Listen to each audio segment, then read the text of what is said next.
საღამოობით დადიოდა, ჯერ კონსულტაციებზე და მერე გამოცდების ჩასაბარებლად. 6-დან 11-მდე პრაქტიკულად 4-დან 6-მდე და ღამის 11-დან დილამდე ხვდებოდით ერთმანეთს, თუ აფროდიტესა და ჩვენს პედაგოგ სულთან-ყუთავებს არაფერს ვუეშმაკებდით. ვალია რომ წავიდოდა რა მეკეთებინა. დავისვენებდი ხოლმე და ქალაქში გავდიოდი. დრო საბილიარდოებში გამყავდა. გაქცეული პოლიტიკური პატიმრისთვის საკმაოდ უსაფრთხო დაწესებულებაა. იქ თუ კიდეც ეძებენ ვინმეს, ქურდებსა და ყაჩაღებს. პირველსავე გასვლებზე შევნიშნე ჩვენი სახლის წინ ერთობ გამოპრანჭული და ნაირქად გათხოვნული კოპწია ქალები იყრიდნენ თავს. როცა დავაკვირდი, მივხვდი, მეძავთა ბირჟა იყო. უნდა გამოვტყდე. ამ ჯამაათის ცხოვრება და მოღვაწეობის ფსიქოლოგია ჭაბუკობიდანვე მაინტერესებდა. ერთ საღამოს გამოვედი. სადარბაზო სხულბზე შევყომდი. მომეჩვენა, რომ დონის როსტოვის სექსუალური სამყარო ამჯერად ჩვეულებრივზე უხვად იყო წარმოდგენილი. თვალიერება დაუწყე. გოგონამ მოირბინა. იმაზე პაწაწაქალი არსად მენახა. ტიკინას გავდა, ნეკნებამდე თუ მომწუდებოდა. იდგა მიყიმოდა. ჩემს სიტყვას ელოდებოდა. არაფერს ვამბობდი. А я высоких люблю. Я Валька. Мацнობა და ისევ შემომცინა. А я миниатюрных девушек, но у меня времени нет. თქვი და ათმანეთიანი მივაწოდე. კი არ გამომართვა გამომტაცა. ეგონა ვაბიაბრუებდი. ერთხანს იდგა. ხომ არაფერს ინებებსო. მერე მადლობა მითხრა. მიტრიალდა. გრეხა-გრეხით წავიდა. მე ჩემს გზაზე გავწიე. ჩემი მაშინდელი წარსულის ყველა ვალია ისევ მომაგონდა. ახირებაც ამას აქვია, 100 თუ ისე მეძავე ვალია, იმ ერთი თავის მანძილზე, რაც იქ ვიცხოვრე, კუთვნილი თუნიანის მისაღებად, თითქმის ჩემი ყოველი გამოსვლისთანავე მორბოდა და მიჰქონდა კიდეც. მაშინ ის 10 მანეთი დიდი ვერაფერი ფული იყო, 3-4 კილოგრამი პური ან 1.5 ლიტრიანი ბოთლი არაყი და ცოტაოდენი ხურდა. 2 წელიწადი გავიდა. ისევ დონის როსტოვში მოვხვდი. საქმეები მქონდა. რამდენიმე დღით ვიყავი ჩასული. სასტუმროში დაღლილ დაქანცული დავბრუნდი. ის იყო წავთვლიმე და ტელეფონმა დაიწყრიალა. А я высоких мужчин люблю. Валя. რა თქმა უნდა მომაგონდა და რატომღაც გამეხარდა კიდეც. Ты откуда взялась? Негодница. Сицилит миуге. Я теперь здесь работаю. А можно? Приду к вам. Так просто. Повидаться хочется. Можно? Ну, валяй. ბარე ნახევარი საათი გავიდა, კარზე ვიღაცა მოაკაკუნა. მამაკაცი ვარ, ტანის ამოსი მივისწორ მოვისწორე. კარი გავაღე და ურიკიანი ოფიციანტი შემრჩა. ერთი ბოთლი შამპანური და რაღაც საჭმელები მოეტანა. მე არაფერი შემიკვეთია, მეთქი წავილუღლზე. ოფიციანტმა კარის თავს ახედა, დარწმუნა რომ ნომერი არ შეშლია და მხრები აიჩეჩა. Ваша женщина, ვილელა. ჩურჩულით მითხრა. გამეცინა. შემოვატანინე სუფრა გააწყო და წავიდა. ცოტა ხანში ვაშა ჟენშინაც მოვიდა. ისევ ისეთი გულწრფელი თვალები ჰქონდა. ისევ ისე იცინოდა და მთელი თავისი არსებით ემადლიერებოდა სიცოცხლეს. ვალია სამ სასტუმროში მუშაობა თურმე იმაში გამოიხატებოდა, რომ სუტენიორი ყავდა და კლიენტურით უზრუნველყოფილი იყო. მეძავთა მიმართ მუდამ სიბრალული მქონდა. მე მათ პედაგოგ მარტობის მსხვერპლად ვთვლიდი. Амис гаршему вкითხე, შენ როგორ ფიქრობ მეთქი. Женщина или должна рожать и воспитывать детей, или тешить мужиков. Другого назначения у ней нет. ძალიან მტკიცედ მითხრა. ამ ლაპარაკში დარეგეს. მამაკაცმა ვალია იკითხა. შეფი უხმობდა. თაცხა ფუცხით დამემშვიდობა. Мне на 7. Хотите вернусь? Я высоких люблю. არ დაამთავრა, გაიცინა და წავიდა. ტელეფონში მიმავალს გავსკეროდი, სანამ არ მიიმალა. ნომერში შევბრუნდი, ნასოფლას დავხედე და ძალიან გემრიელად გამეცინა. სხვისი ნაკურდალი მიჭამია და მისვამს, ნაყაჩაღარიცა და ნაყალთა ბანტარიც. ნამეძავრი დროსტარება ეს პირველი იყო. ეს რამდენი საზიზღრობა ვთქვი, ასე რამ დაგბოყმა. რას გეტყვიცი? მაგ ვალკებითა და სხვა სისულელეებით მხოლოდ საკუთარ თავს აყენებ შეურაცხყოფას. მსმენელსაც რამდენჯერ მაქვს თმაკაცების წრეში ნაამბობი, ღმერთმა იცის. ინტერესით ისმენდნენ, მაგრამ არ სიამოვნებდათ. ზოგს არ სიამოვნებდა, ზოგს ასია თუ ისე. უღარაფერს მოვიგონებთ და დავიცადოთ, სანამ გუნება გაგიუმჯობესდება. თვათ კიდევ 3 დღე. გორა მართლაც 3 დღის მანძილზე მხოლოდ გზასა და სავალზე ფიქრობდა. ეს თვისება მას ჰქონდა და ჰქონდა ის თვისებაც, რომ დავიწყება შეეძლო, თქვათ ისეთი რაიმესი, რასაც წამების შემთხვევაში ათქმევინებდნენ. იტყოდა ხოლმე, რაც არ იცი, ვერ გათქმევინებენო. მეოთხე საღამოს უკეთესი გუნება იგრძნო და თავისუფლება მისცა ისევ მოგონებებით მოეკლა დრო. არა, მაინც როგორ მომშხამა აშნართან იმ გველაძვა დედაკაცის ნახვა. მარტო ეგ არ არის. იმან დაგდრგუნა ჟამი მიქცევისა დადგაო. რომ ფიქრობდი და ამას ნაირ-ნაირი არგუმენტებით ასაბუთებდი. კი, ისე გამომივიდა, ვითომ აჰა, საიქიოსკენ მიხმობს განგება. კარგი, მოვჩეთ. ეხლა რაზე ვიფიქროთ? სილა მოვიგონოთ, რამდენი ხანია ვაპირებთ და ვერ მოვიცალეთ. სილა. პირველად ყარაბაღის განმანაწილებელ ციხეში ვნახე. ყარაგანდიდან გაქცევის განაჩენით მიმიყვანეს. სულზე დღეში 3 ლიტრი წყალი იყო. აქედან ლიტრი ნახევარი სასადილოს ბალანდისთვის. დანარჩენი გინდ დაიბანე, გინდ გაირეცხე, გინდ ოყნა გაიკეთე. 3 ლიტრა თორე? აჰა, აი მიდი მოავლე ხელი, წამოიღე. წყალი ჯერ გავლენიანებისა და სახელიანებისა იყო. მერე ზედა ხორაში, ღონიერებისა. დანარჩენი ვინც მოახერხებდა იმისი. სისმარე დღეს 60-70 მკვდარი გახქონდათ. ფეხებში მავთული და ჰაიდა. სხვაგან მეც გამითხრევია. ცნობის წადილი მქონდა. ამ განმანაწილებელში 4 ზონა იყო. სხვადასხვა ჯურის პატიმრებისთვის, მათ შორის ქალებისაც. ზონები ერქვა, თორემ ცალი მავთული ჰყობდა, სადაც გინდა, როგორც გინდა, ისე იარე, პოლიტიკური ვიყავი მარბენალი. რომელიმე მასთან რაიმე უთანხმოება არ მქონია. ზონები არ მეხებოდა. ერთ-ერთ ბანაკში თავისუფალი ქვედა ადგილი ვნახე. მივაგდე ჩემი ტომსიკა ფიცრებზე და წამოვწექი. ცხელი ზაფხული იდგა. ფანჯრები ამოეღოთ, ჰაერმა იაროსო. მაინც საზიზღრად ცხელოდა. ნამგზავრი ვიყავით ჩამთვრიმა. ვიღაცის საოცრად მძლავრმა როყიო ხმამ გამაღვიზა. შენეი, იკითხე ვისი ადგილია? არა. ისე მგონია მოსული ასეთმა პასუხმა რამდენადმე დააბნია, მაგრამ მყისვე გონს მოიგო და მაცნობა. ეს ჩვენი ზონაა, ქურდებისა. გითხრეს? არ მიკითხავს, მიუგე და გამეცინა, რადგან ამ კაცის ხმასა და აგებულებას შორის კონტრასტი მეცა თვალში.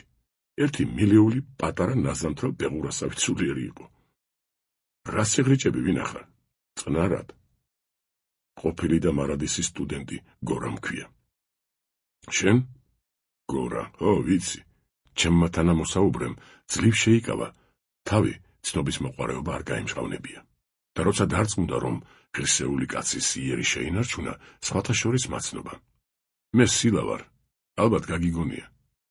ისეთი თვალებით შემომსკერო და უარი მეთქვა იტირებდა.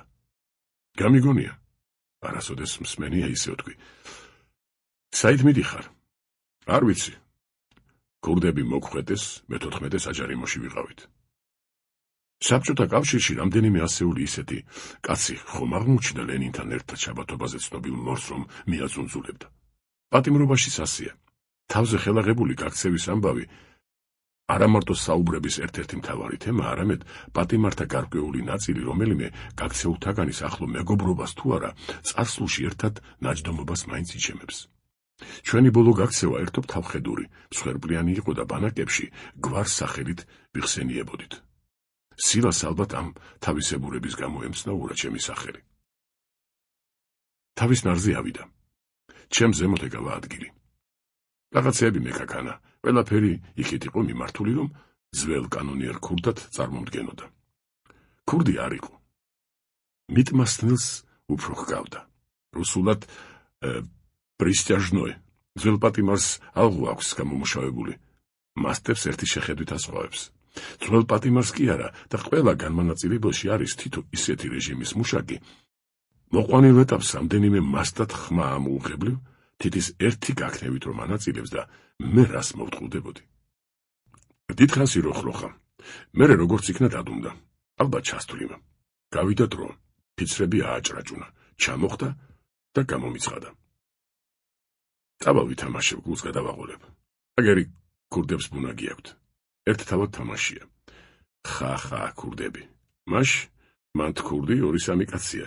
დანარჩენი მღური ეჭაობის ქაჯები არიან. რამდენიმე საათი გავიდა. შორი ახლოდან ღიღინი შემომესმა. სილა იყო. იღრით მოზრდილი ბოხჩა მოჰქონდა. ნახმარ პერანგში ჩაყრილი ძონძები და პერანგისავე სახელოებით შეკრული.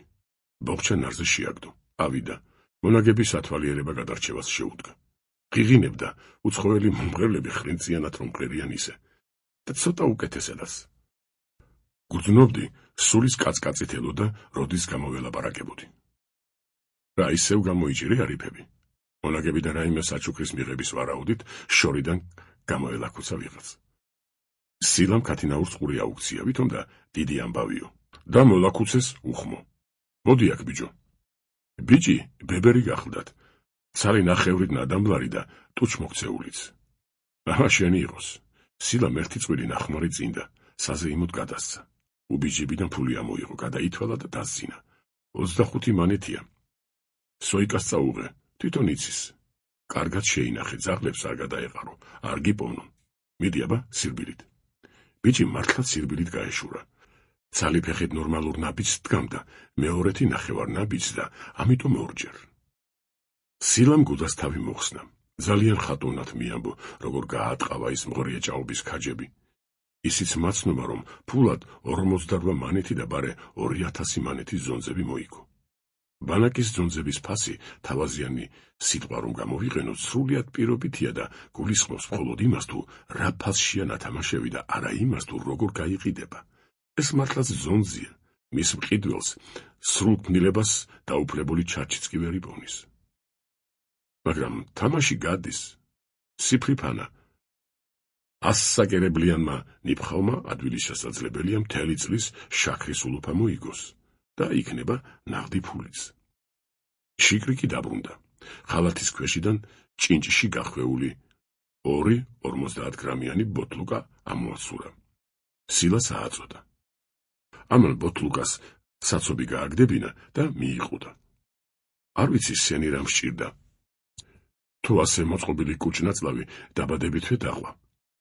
არამარტო ყლაპაყლუპი მესმოდა, სითხის კუჭამდე თუ უფრო შორს ჩაჩხიალებაც კი. ძირში ცოტაოდენით ჩასტოვა და ბოთლუკა ჩამომიშვირა. დალია ინტელიგენტ. არ მინდა. მართლა არ მინდოდა. არ გინდა? სილა დაეჭვდა და როცა აღარაფერი თქვის სასწრაფოდ დაცალა, არ გადაიფიქროსო. დაცალა და ისევ როხროხს მოჰყვა. თამაშში გამარჯვებებზე ილაპარაკა. ცოტა რამ ავტობიოგრაფიული ხასიათისაც დააყოლა. ჩამოხდა და მაცნობა. წავალ ძმაკაცებს მოვინახულებ. იქნება ვინმე არიფი მოთამაშეც გამოვიჭირო. ბანაკებში ხშირია სადმე 2-4 კლუბს. არახს იშოვნიან. ბარაკ-ბარაკ დაწრწიან. შარს ეძებენ და ასეთი საქციელი სტიმულიც არსებობს. არაღზე ხელი მიგიწვდება, გამორჩეული პატიმარი ხარ. დაყიალობს ეს კაცი და თუ კიდევ არავის შემოელახა, ზედამხედველს გადაეყრება. კარცერში ამოყობს თავს და ეს ფათერაკიც ავტორიტეტის აქტივში იკავებს ადგილს. ნუ წახვალ შარს გადაეყრები, ურჩიე, მაგრამ ვიცოდი არ დამყვებოდა. მე გაიკვირვა სილამ და გასცია. 10 ნაბიჯი გაიერა, შედგა, დაფიქრდა, მობრუნდა. ინტელიგენტ. 23 მანეთია, კარგად შეინახე. მალე მოვალ. დაიგვიანა. მოვიკითხე. ყველაფერი ისე ამისულოს ზეცა უფალმა, რომელიღაც ოფიცერს ახირებია. ცალი თვალით ჭუდალა ხარო. ოფიცერი იმ ცილის წამებას იქნება აიტანდა კიდეც, მაგრამ ცხვირში არყის სუნი ეტაკა. და 3 დღეღამე. მან თავისი გასეირნების ფინალი წინასწარ იცოდა, თორემ ფულს რატომ დამიტოვებდა. სილა ვიზიტიორ ცილის მწამებელი, მეორე დილითვე დაბრუნდა. მის და ბედად იმ საღამოს ქურდები და ძუკნები ერთმანეთს სამკვდროდ დაერივნენ. თავისუფალი კარცერების საჭიროება მიჩინა თავი. ნაქეიფარ მდგმურს აპარტამენტის გათავისუფლება სთხოვეს. იმ დღის დანარჩენი ნაწილი სილამ დასვენებას, ფორმის აღდგენას შესწირა.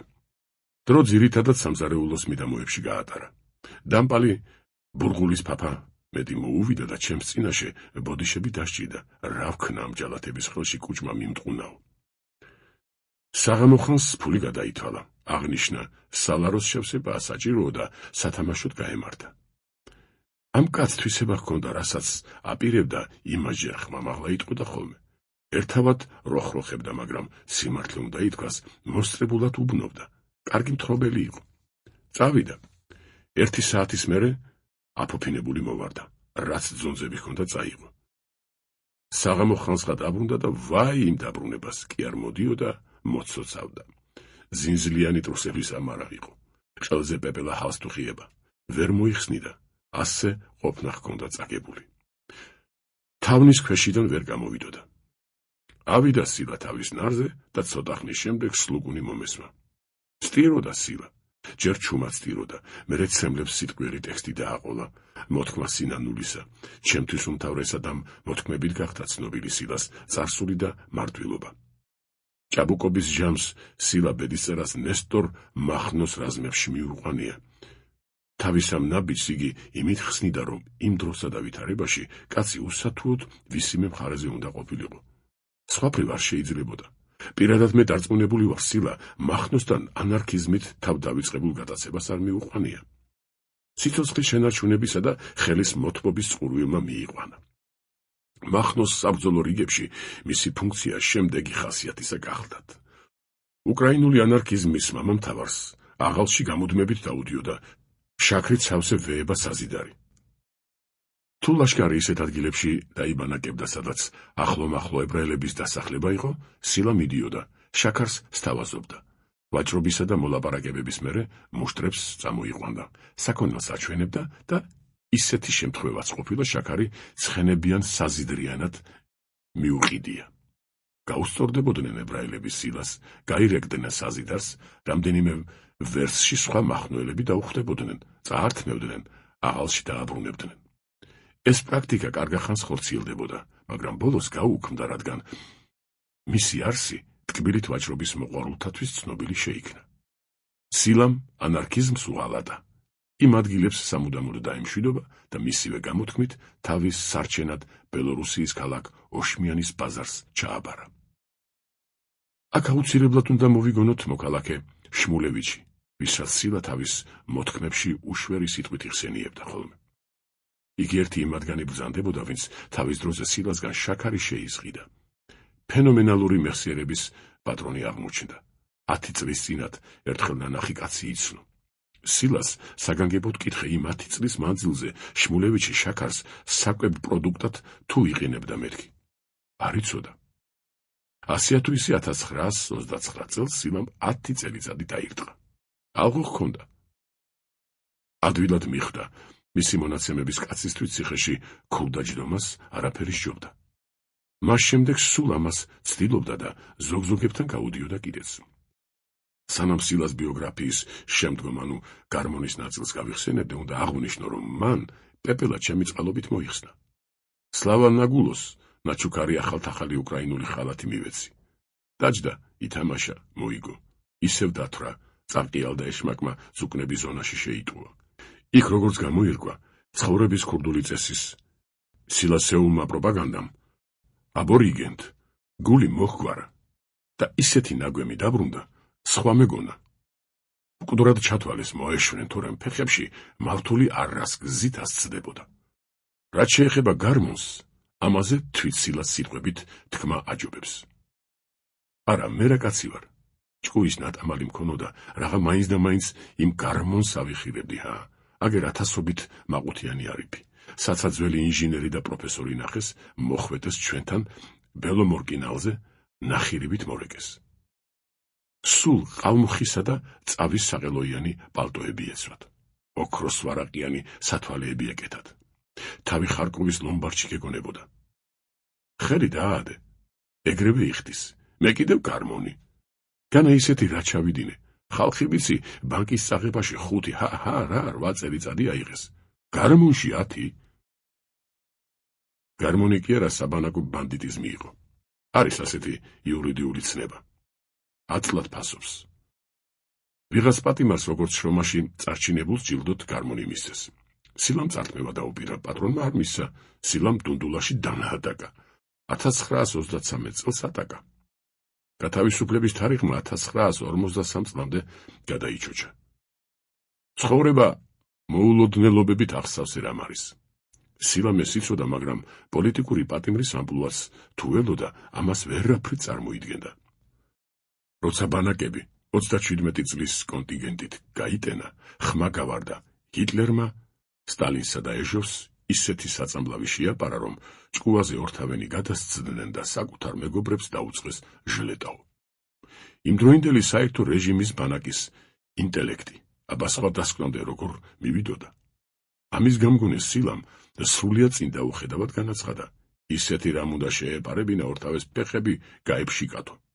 დახრედა უნდოდათ, მერე უსწავლელობა გაითვალისწინეს. 10 აკმარეს. 47-ში პატიმრობის 18 წლის თავზე უწევდა გასვლა. 45-ში ზედამხედველს კეტი დასხო, კიდევ 10 დაიმალდა. მე სილას 52-ში შევხვდი. ერთად თვენახევარი ვიყავით. დამიძახეს. გამოვემშვიდობე, ვიცოდი, საითაც მივყავდით. მივედი, სხვებს შეუერთდი. მოშორებით სამუშაოზე გასაყვან ხალხს აგროვებდნენ. ჩოჩქოლი სიცილ ხარხარი ატყდა. ზედამხედველები სილას მოათრევდნენ. ვერ გამიყვანთ, ჩემი მუშაობა, რომელმა ნახეთ ქურდი ვარ, ქურდად მოვკვდები, თქვენი ჩექმები თქვენმა ბოზმაცოლებმა წმინდონ, აგერ კატაჭამიები გაიყვანეთ და ამუშავეთ. თავისი ბოხი საოცრად მჭექარე ხმით ღრიალებდა სილა. კარგად ვერ დავინახე, გაუშვეს თუ დასატომა მოახერხა, გაიქცა, შორიდან განაგრძო ზედამხედველების ლანძღვაგინება. ეგ იყო თუ კიდევ სადმე ვნახავდი, არ მეგონა, მაგრამ ერთი წლის თავზე იყბალმა ისევ შეგვახვედრა ტაიმირის ნახევარკუნძულზე ქალაქ ნორილსკის მშენებლობაზე. ერთი ბანაკიდან მეორეში გადამიყვანეს. სამუშაოდან დაბრუნებულთა ჩხრეკა აქაც სასეხდებოდა. პატიმარი იხდიდა და დედიშობილა იდგა, სანამ ჯერ ტანსაცმელს გაუჩხრეკდნენ და მერე თავად მისთვის მოიცლიდნენ. იმიერპოლარეთის პირობებში ეს ოპერაცია, რა თქმა უნდა, დახურულ სადგომში ხორციელდებოდა, რადგან მეპყრობილეებს მუშახელი სჭირდებოდათ და არა ფილტვისანთებიანი ავადმყოფი. შეგვიყვანეს. მოვიდა რიგი, გავიძრე, დგავარ ველოდები. ჩემი პატიმრობის მანძილზე ბანაკში პირველად ვნახე პროფესიონალი ფეხსაცმლის მწმენდავი. კუთხეში ჯორგოზე იჯდა. სავარძელში ოფიცერი ჰყავდა, გასაოცარი ოსტატობითა და სისწრაფით მუშაობდა. მაღალი კვალიფიკაციის ადამიანების მიმართ აშნასავით საგანგებო პატივისცემა მაქვს. სწორედ ესენი მიმაჩნია კაცობრიობის ელიტად. გამჩხიკეს, ჩავიცვი. წმენდავმა ახლა ქრომის ჩექმებიანი კაცი დასვა. პრივილეგირებული პატიმარი, ჩეკისტების ლაქია. თავს წავადექი. წამითა მოიხედა და აკის სილა შემჭა ხელში. ანაზდეულად მომაგონდა კარაბასში ზედამხედველები რომ მოათრევდნენ და ღრიალებდა თქვენი ჩექმები თქვენმა ბოზმაცოლებმა წმინდონო. სილა გამარჯობა ბიჭო, როგორ ახარ? ღმერთია მოწამე გამეხარდა მისი ნახვა. სილა მომხედა, შეკრთა და ამოხერხა. ვაქსების ხარშვა ვიცი, საუკეთესო ვაქსების. აი როგორ ცხოვრობდა სილა. იჯდა, ფეხსაცმელებს აბრიალებდა. თითო მანეთობით ფულს აგროვებდა. როცა დანაზოგის 75 მანეთს მიაღწევდა, 25 მანეთად მეგანრიგეს ქრთამავდა, რომ რომელიმე ბრიგადით ქალაქის მშენებლობაზე გაეშვა. იქ სილა 50 მანეთად მძღოლს 9 ლიტრას სპირტს შემოატანინებდა, დალებდა. დაიწყებდა ყიალს და ზედამხედველები კარცერში მიათრევდნენ. სილა ორდღეღამეზე მეც არასოდეს მჯდარა. საჭირო კაცი იყო ბანაკის უფროს, პრიალა ჩექმის კომპლექსი ჰქონდა. გამოაგდებდნენ სილას კარცერიდან და ყველაფერი თავიდან იწყებოდა. ერთხელ ლეოვან ჩაბაძის ბრიგადის კონქში ვიღაც შემოვიდა და მოგვახსენა. საცუდავი სილა გაყინულა, ბეტონის ქარხანასთან მორები რომ ყრია იქაწევსო. გულს შემომეყარა, გავიქეცი. სილა მორებზე გულაღმა ეგდო. კერძზე დაკრეფილ ხელებში სპირტის ცარიელი ბოთლი ჩახყინვოდა. ცხვირპირი და საკინძზე ნარწყებით ჰქონდა მოთხრილი. სილას უწყვეტი პატიმრობის 24 წელს მოუვიდა ეს ფათერაკი. რა უნდა მექნა? წამოვიკიდე და მედპუნქტში მივიტანე. იქ ერთობ შვიდად და აუმღრებლად აღნიშნეს, რომ სილამ უმჯობეს სამყაროში გადაბარგება არჩია. ხელები აღვაპყრე და ხმამაღლა ყველას გასაგონად შევღაღადე ზეცას. ღმერთო შეუნდე, შაქართან, გარმონთან და სხვა ცდუნებასთან დაკავშირებული ცოდვები მონას შენსას, სახელად სილას. რადგან იგი შენივე ნებასურვილით შექმნილი სახელმწიფოსი და საზოგადოების პროდუქტი გახლდათ. მიტილენიჩი ჩემოდანზე იჯდა. ამ სიტყვის პირდაპირი მნიშვნელობით. საშუალო ზომის ფიბრის ჩემოდანზე, თავის კაბინეტში. ცხვრის ტყავის ქურქი ეცვა. სამგზავროდ იყო გამზადებული. ძღოლის ზარს ელოდა. იჯდა. ბენისეის აუზების ფიზიკურ რუკას, ღმერთმა იცის მე რამდენი დასკეროდა. კარი ვიღაცამ შემოაღო, მიტილენიჩი ზურგით იჯდა. თავი ოდნავ მიაბრუნა. ხმა არავის გაუღია, მხოლოდ ქალის ფეხსაცმლის ქუსლის ბაკაბუგი მოისმა. უნებართოდ რატომ შემოდიხართ? მიტილენიჩს არც ახლა მიუხედავს, ისევ რუკას ჩააცკერდა. მე ვარ ნუ ჯაჭყანებ. მარა იყო მიტილენიჩის მეუღლე. ძვირფასო მოხდა რამე? მოხდა, წაიკითხე. მარამ რუკაზე საკაღალდე დაუგდო. დოინჯი შემოიყარა. სახეზე ხიმილი მოეფინა. ეფექტს დაელოდა. მიტილენიჩმა საკაღალდეს თვალი შეავლო. აღრიცხვის განყოფილებისაა, თქვენთან მომარაგებაში რანაირად მოხდა? ნინა მოიტანა. კარატილავამ. მე მეხება? გეხება მაშ, გადაშალე. მიტილენიჩი დაყვა და გადაშალა. პირველი ფურცლის ლიქონები თვალით ჩაირბინა. გაფიქრდა. ჯერ თავი ჩაქინდრა, მერე ყბას ხელი შეაშველა, სარკმელს იქით თოვლიან სივრცეებს მიაბჯინა მზერა. ასე კარგა ხანს იჯდა, საკაღალდეს მიუბრუნდა, კითხვას შეუდგა. 3-4 ფურცელი იყო. წაიკითხა და მარას აღხედა. როგორ მოგწონს, საყვარელო? ნიშნისგებით კითხა ცოლმა. მიტილენიჩი კარგა ხანს დუმდა. რისთვის მომიტანე? არ უნდა მომეტანა? მარამ იყუჩა და თქვა, ნეტარი ხარ. არა, გადარეული ხარ ღმერთმანი. მიტილენიჩმა თავი დააკიცინა და მიუგო. მე სხვა პროფესია არ მაქვს. სხვა არც არაფერი ვარ, გასაგებია? ცოლი სინანულით ჩამოსქეროდა ქმარს, მერე გადაიკისკისა, თავზე ხელი გადაუსვა. კარგი, შენი საქმისა შენ უფრო იცი და მშვიდდი. მიტილენიჩი ადგა. ცოლს მხარზე ხელი მოხვია. ერთხანს თვალებში ღიმილით უყურა. მერე ხაწზე ემთხვია, საკაღალდეს მიუბრუნდა. ერთ-ერთი საბუთი ამოიღო, შეინახა და ცოლს უთხრა. ერთ ასლს წავიღებ, სთხოვე ნინას. ჩემს რადიოგრამას დაელოდოს. მანამდე საბუთს მსვლელობას ნუ მისცემ. ვეტყვი. რადიოგრამამდე ნუ გაამხელს, გესმის? ქალი წავიდა. მიტილენიჩი ბოლთას მისდგა. ფიქრობდა. არც მეტი, არც ნაკლები, ქმედებაში დანაშაულის უკონლობის გამო. როგორი დრო დადგა? ხალხი მოჰყავდათ. შენ თუ კაი კაცი ხარ, უწინ რატომ იყავი დაპატიმრებულიო? 10 წელიწადი ბიჭებო მაგას. ეხლა? არა. რა არ გამოიგონეს, მხილებათა უკმარისობის გამო. და რა ვიცი, 1000 რაღაც. საკვირველია ღმერთმანი, ის გამოძიება, რა გამოძიება, მხილებები ვერ გამოუძებნოს პატიმარს. თუმ ქრისტე ღმერთი იყოს. მერე? კარგი იყო ეგა. მარას მართლა გადარეული გონი ვარ. როგორ კაც იღიმებოდა საკაღალდე იმისთვის შემოიტანა, იქნება წასვლაზე ხელი აიღოსო. არა ძვირფასო. ამდენი ვიშრომე, ეხლა ხელი ავიღო? სადღაც ამოვიკითხე.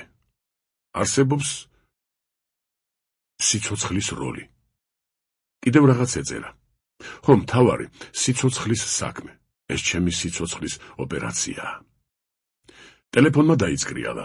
მიტილენიჩმა ჯერ იყო, ყური არ ათხოვა, მეორე დაწკარუნებაზე აპარატისკენ მიიხედა. მესამეზე დინჯად გახედა ტელეფონს. მეოთხე ზარზე თითქოს უსიამოვნო მოვალეობას იხდი და ზანტად აიღო ყურმილი. მერე მიტილენიჩი თვითმფრინავშიც ფიქრობდა. რაღაც გადატრიალება მოხდა ჩემს დამოკიდებულებაში კარგარეთლის მიმართ. დღემდე თავს არ ვუტყდებოდი, მაგრამ გაორებული ვიყავი. ერთი მხრივ ცნობიერად, შეგნებულად, ამოცანის სახით მიზნად ჰქონდა, მეპოვნა და ამეყვანა. გადაწყვეტილება თითქოს ურყევი მკვიდრი იყო და მეორეს მხრივ ჭია მღრღნიდა. ასეთი დასასრული არ მსურდა. გორაკმა ყოფილი იყო. ყველაფერი ისე დაალაგდა, რომ მიუხედავად მხოლოდ ხამხამობით სიარულისა, ხაბიბულას საბოსტნე ქოხთან, უკეთ თქვათ, სასტნოკელების საბაღე მეურნეობამდე დანიშნულ დროზე მივიდა. გათენებას აღარაფერი აკლდა, დაიცადა, საზვერავი ადგილი შეარჩია, შეინიღბა, ჩაწვა და დაღამებამდე ათვალიერა იქაურობა. მშვენიერი საფარია, კაიბლუმა ხალხი ნაცხოვრება სასნოვკაში. ბატონო 50 თუ მეტი ბოსტანია. ეხლა აღმოსავლეთიდან თუ გავყურებთ, მარცხენა გზით მარჯვნივ მესამე სახლი. ძალიან კარგი. აბა, დურბინით გავხედოთ, სწორედ ეგ სახლია. ეგრეა. ესე იგი, ხაბიბულა გველოდება. ეგ არის 4 თვის მერე ყოველ კვირას ვივლიო. ათლა საიდან დაიწყო? ეს ერთი. მეორე ხომ შესაძლებელია, რომ ამაოდ სიარული მობეზრდა. თქვათ, მკვდარი ვგონი ვარ და რაღაც საჭიროა. როდემდის უნდა ველოდო? სანამ შემთხვევით შემოივლის და იქნება გაზაფხულამდეც? მესამე ისა, რომ თქვათ და გუშინიყო. მთელი კვირა უნდა ველოდო? მთავარია შეპირებისამებრ საკვები ჰქონდეს დატოვებული. კაი ბატონო, აგერ შემოგვაღამდა კიდეც. საეჭო თითქოს არაფერი ყოფილა. შუადღის აქეთ ერთი ბებერი მოფრატუნდა. ტომბრით რაღაც წაიღო. ეგ იყო.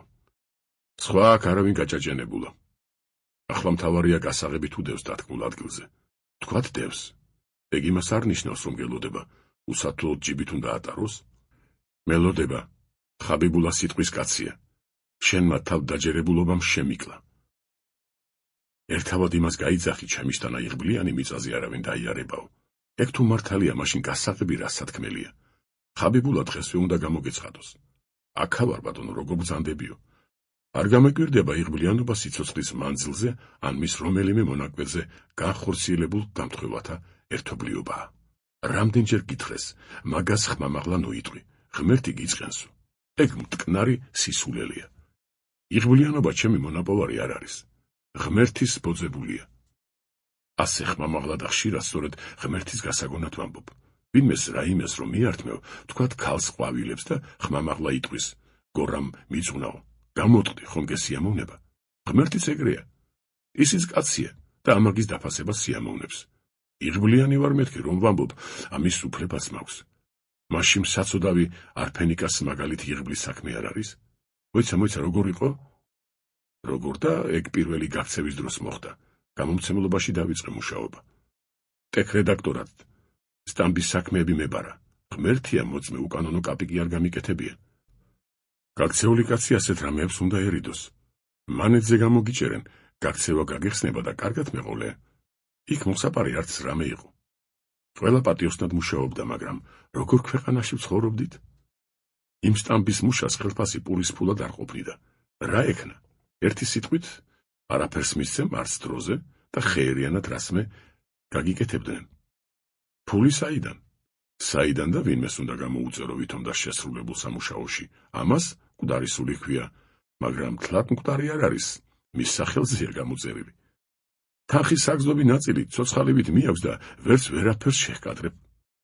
დანარჩენი შენია, ესე იგი, სტამბის კაცებისაა. უნდა მიიტანო და მისცე. ეგრეა. მკვდარი სული გვყავდა, სომხის ქალი იყო, არფენიკა ერქვა. ისიც სტამბაში მუშაობდა, სხვა სტამბაში მოხუცი ქალი იყო. საცოდავი, კეთილი და თვინიერი. მოვიდა რევიზია, ქექეს და ქექეს 2 კვირა ვერაფერი იპოვნეს, თავის უფროსებს მოახსენეს, დარღვევები არ არისო. მაშინ ამ რევიზიას სხვა რევიზია გამოუგზავნეს. ახლა ამათა ქექეს არაფერი ისეთები იყვნენ, ბოღმით გატენილები, წასვლას აპირებდნენ. წავიდოდნენ კიდეც, მაგრამ თავად მიხვდნენ თუ ენა მიუტანა ვინმემ. დაიძრნენ სამნი და არფენიკას მიაშურეს. არფენიკასთან ურთიერთობა მე მქონდა დავალებული. კანონის წინაშე პასუხი მხოლოდ მე უნდა მეგო. ერთი მიამიტი ქალი იყო არფენიკა. ადგებოდა და იტყოდა ასე და ასეო. როგორი საქმეა? გუნება გამიფუჭდა. რაც მართალია, ერთი გაფიქრება ისიც ვიფიქრე აქაურობა გულზე მაინც არ მეხატება და სანამ გვიან არ არის, ხომ არ მოუსვა მეთქი. ვზივარ მოწყენილი ტვინს ვაწვევი. რევიზორები დაბრუნდნენ, ცხვირ ჩამოშვებულები, მოღუშულები. რა გამოარკვიეთ? უფროსმა რევიზორმა იკითხა. არაფერი. მომკვდარა. მიუგო ერთ-ერთმა. ვინა კაცო, ვინ მომკვდარა, უნებლიე წამოვიყვირე. ვინ და ის ქალი? არფენიკა? გუშინ იქ ვნახე, წუხელის მომკვდარა. სინდის ფიცავ გულს შემომეყარა, მაგრამ რევიზორებს ცოცხალი რომ დახვედროდა? იღბალია მაშრა. ისა შარვალი რომ გამერღვა? ეგ მართლა კლასიკაა. კლასიკა ვერ არის, არავის სასჯერა. ეს მეორე გაქცევაში მოხდა ბელორუსიაში ქარხნის დირექტორად რომ მუშაობდი. მინსკში ერთი მშვენიერი გოგონა გავიცანი, მინისტრის პირადი მდივანი იყო. კარგა ხანს ვეკურკურე, ხან ყვავილები მივართვი, ხან ტკბილეული. მაშინ სხვა ზნეობა იყო, ურთიერთობები რთული, დელიკატური. ადვილად ვერავის მოინადირებდი. ეხლა ბიჭი გოგოს ხელს ჩაავლებს. წავიდეთ. წავი მამა ძაღლოთო და გოგო სულ კონტრუში დრო მისდევს. სად იყო ასე? როგორც არის მოკლედ. ბოლოს გავბედე კინოში დავპატიშე. პაემნის ადგილი დავთქვით. სამსახურის შემდეგ 7:30-ზე. მოლოდეჩნოში მუშაობდი. მინსკში საქმეებზე ჩამოვდიოდი ხოლმე. სასტუმროდან 7:10-ზე გამოვედი. ზაფხულია, ცხელა. ომი 2 წლის დამთავრებულია. ერთიანად დანგრეული მინსკი ხელახლა შენდება. პიკი საათია ტრანსპორტი გადაჭედილი. ტაქსის ჭაჭანება არსად არის. როგორც იქნა ავტობუსში შევაღწიე. იატაკზე ნემსი ვერ დავარდება ისეთი ჭედვაა. შუა გზაში ვარ და ამჭყლეტასა და კაწამაწიაში. აკი შარვალი გამერღვა. მოვისინჯე? ტკავილზეა გარღვეული, უკან. ვაი შენს გორას, ლაპარაკი არ უნდა ნარღვევში თეთრი საცვალი ქათქათებს. შარვალ-პერანგის ამარავარ, რა ვქნა? მიმახრიალა ავტობუსმა პაემნის ადგილამდე ჩამოვხვდი, კედელს ავეკარი, ვფიქრობ სასტუმროში დაბრუნებასა და შარვლის გამოცვლას ვერ მოვარსებ, გოგონა სადაცაა მოვა, როგორ მოვიქცე. ხუმრობაში ჩავატარებდი, მაგრამ ადგილიდან დაძვრა არ გინდა. ისიც კი ვინადრე, ნეტავის სულაც არ მოვიდეს დაღამებამდე, ასე კედელს აკრული ვიდგები და მერეღა წავალ მეთქი. დგავარ თავჩაქინდრული. ასფალტზე ფეხებშუა რაღაც გდია. დავათვალიერე და გამეცინა, მელას რაც ესიზმრებოდა, ის ელანდებოდა. გაჭირვებული კაცი რასაც წარმოიდგენს მეთქი, თვალი გავარიდე. საშუალს ვეძებ, როცა ვეღარაფერს მივაგენი, გავიფიქრე, ქვეყანაზე ყველაფერი ხდება და ის რაღაც იქნება მართლა გდია მეთქი. ძირს დავიხედე, ეგდო, ავიღე. ქაღალდზე შავი ძაფი, ეხვია, შიგ ნემსი იყო გაყრილი. მშენებარე სახლთან ვიყავი ატუზული, შევედი თვალს მივეფარე, ნარღვევი გავკერე. გამოვედი და ჩემი გოგონაც მოფრინდა. ბევრჯერ მაქვს მოყოლილი, არ ამგონია ვინმე სჯეროდეს. ისე კი ადამიანი מחვილი განცდებისთვის არის დაბადებული. სხვანაირად ვერ ხერხდება. ბნელოდა მხოლოდ თოვლის კუნძულებს ეფინა მრუმე ნათელი. გორა ფერდობს ჩამოყვა. დაივაკა. ერთი კიდევ მოათვალიერა გარემო და დაიძრა. სახლთან მივიდა. იდგა, ყოყმანობდა. დახრა და კიბის ქვეშ ხელის მოპათურება ვერ გაბედა. ამ ნაბიჯს მისი მოლოდინი უნდა გაემართლებინა. ან გაეცრუებინა. დახვდებოდა თუ არა დათმულ ადგილზე გასაღები. ამას არა მარტო თვით გორას დღევანდელი დღისა და მომავლის ხვედრი უნდა ეთქვა. არამედ უმძიმესი გამოცდის წინაშე დაეყენებინა ჭირში ნაცადი მეგობრის სიტყვა, ღირსება და ვაჟკაცობა. ხაბიბულა, შენი რომ ჯეროდა, ამანაც გადამატანინა რაც გამოვიარე. გმადლობ ძმაო. არა განსადო უფალი შენი. გინდა არა განსადო? წავალ და სამარემდე გვწამდეს ერთმანეთისა, მაგრამ ეჭვის შეტანაც ხომ შეურაცხყოფაა. მაქვს განა ამის უფლება. თვალებში როგორ ხარ შეგხედო, ხაბიბულა, რა გემართება? გორამ ჯავრიანად გადააფუთხა. დაიხარა, კიბის მეორე საფეხურის ქვეშ ხელი მოაფათურა. გასაღები დაბღუჯა, წელში გაიმართა, ღრმა დამოისუნთქა, სახეზე ღიმილი მოეფინა. ერთი კიდევ მოავლო თვალი იქაურობას, კარი გააღო, შევიდა, ციგა შეითრია. წინა მოგაიარა, ოთახის კარი დახვდა. ბუდეში გაჩრილი გასაღებით. გადაატრიალა, ზღურბლს გადაცდა, კარი შეიკეტა, ზურგჩანთა იატაკზე დააგდო. დოინჯი შემოიყარა, გარინდებული იდგა დიდხანს, თითქოს ფიქრობდა, ჰალუცინაციაა თუ მართლა ხაბიბულას ქოხში ვარო. თვალმა სიბნელე გაჩრა, ტახტი დაინახა, ჩამოჯდა. კარგა ხანი გავიდა, პირველი გაფიქრება იყო, რაიმე საჭმელი ეპოვნა, თავი შეიკავა. ჩვეულებისამებრ სადგომის შესწავლა დააპირა, მაგრამ ძალღონე მომტყუნა. ტახტზე პირქვე დაემხო და ძილს მიეცა. ლიანდაგი და მატარებლები ესიზმრებოდა. ტალხმელი გოგონები.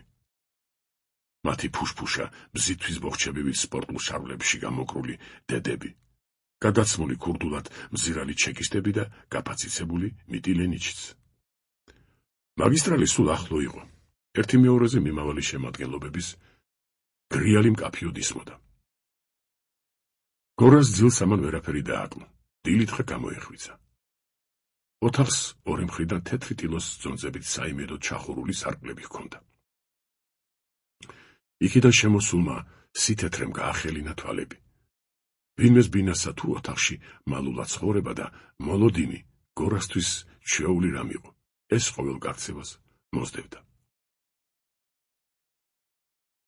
მშვენივრად მოწყობილი სარდაფი გახდათ მიუხედავად იმისა, რომ მოსავლის აღების მერე დიდი ხანი იყო გასული. თაროებზე სურსაც ანუაგე საკმაოდ ელაგა და რაც მთავარია, ელექტროღუმელი ერთი კი არა, სათადარიგოც მოეტანა ხაბიბულას. გორამ კარგა ხანი მოანდომა ფიქრს. რა კერძი გაეკეთებინა? მოამზადა მიირთვა და ხაბიბულას უმცროსი ძმის სახელი, ჯანმრთელობა და დიდხანს სიცოცხლე შეავედრა ღმერთს. რადგან მოსავალი სახელდობრ ძმის მოყვანილი იყო. ამ საქმეებს მორჩა ზევი თავი და წამოწვა და ჩასთვლიმა. რაღაც ფაჩუნი შემოესმა თუ მოეჩვენა. ოთახში ბნელოდა. ვერც სარკმლებიდან შემოიხედავდა ვინმე და შემოეხედა კიდეც ვერაფერს დაინახავდა. გორა იჯდა. იმ ფანჯარას მიეპარა, საიდანაც ფაჩუნი მოესმა და მიაყურა. ცხადად გაიგონა ფრთხილი ქურდული ფეხისხმა, რომელიც სახლს შორდებოდა. რა უნდა იყოს? ის მოხუცია ჩვენ რომ ვნახეთ. მიტილენიჩის მოჩენილი მზვერავია, არ არის გამორიცხული. ხაბიბულა როგორც კალენდარზე იყო, 18 მარტს დილა ადრიან მოვიდა. კიბის ქვეშ დაიწყო ხელის ფათური. ვერაფერი იპოვნა. მუხლებზე დადგა, ხელებს თვალები მიაშველა.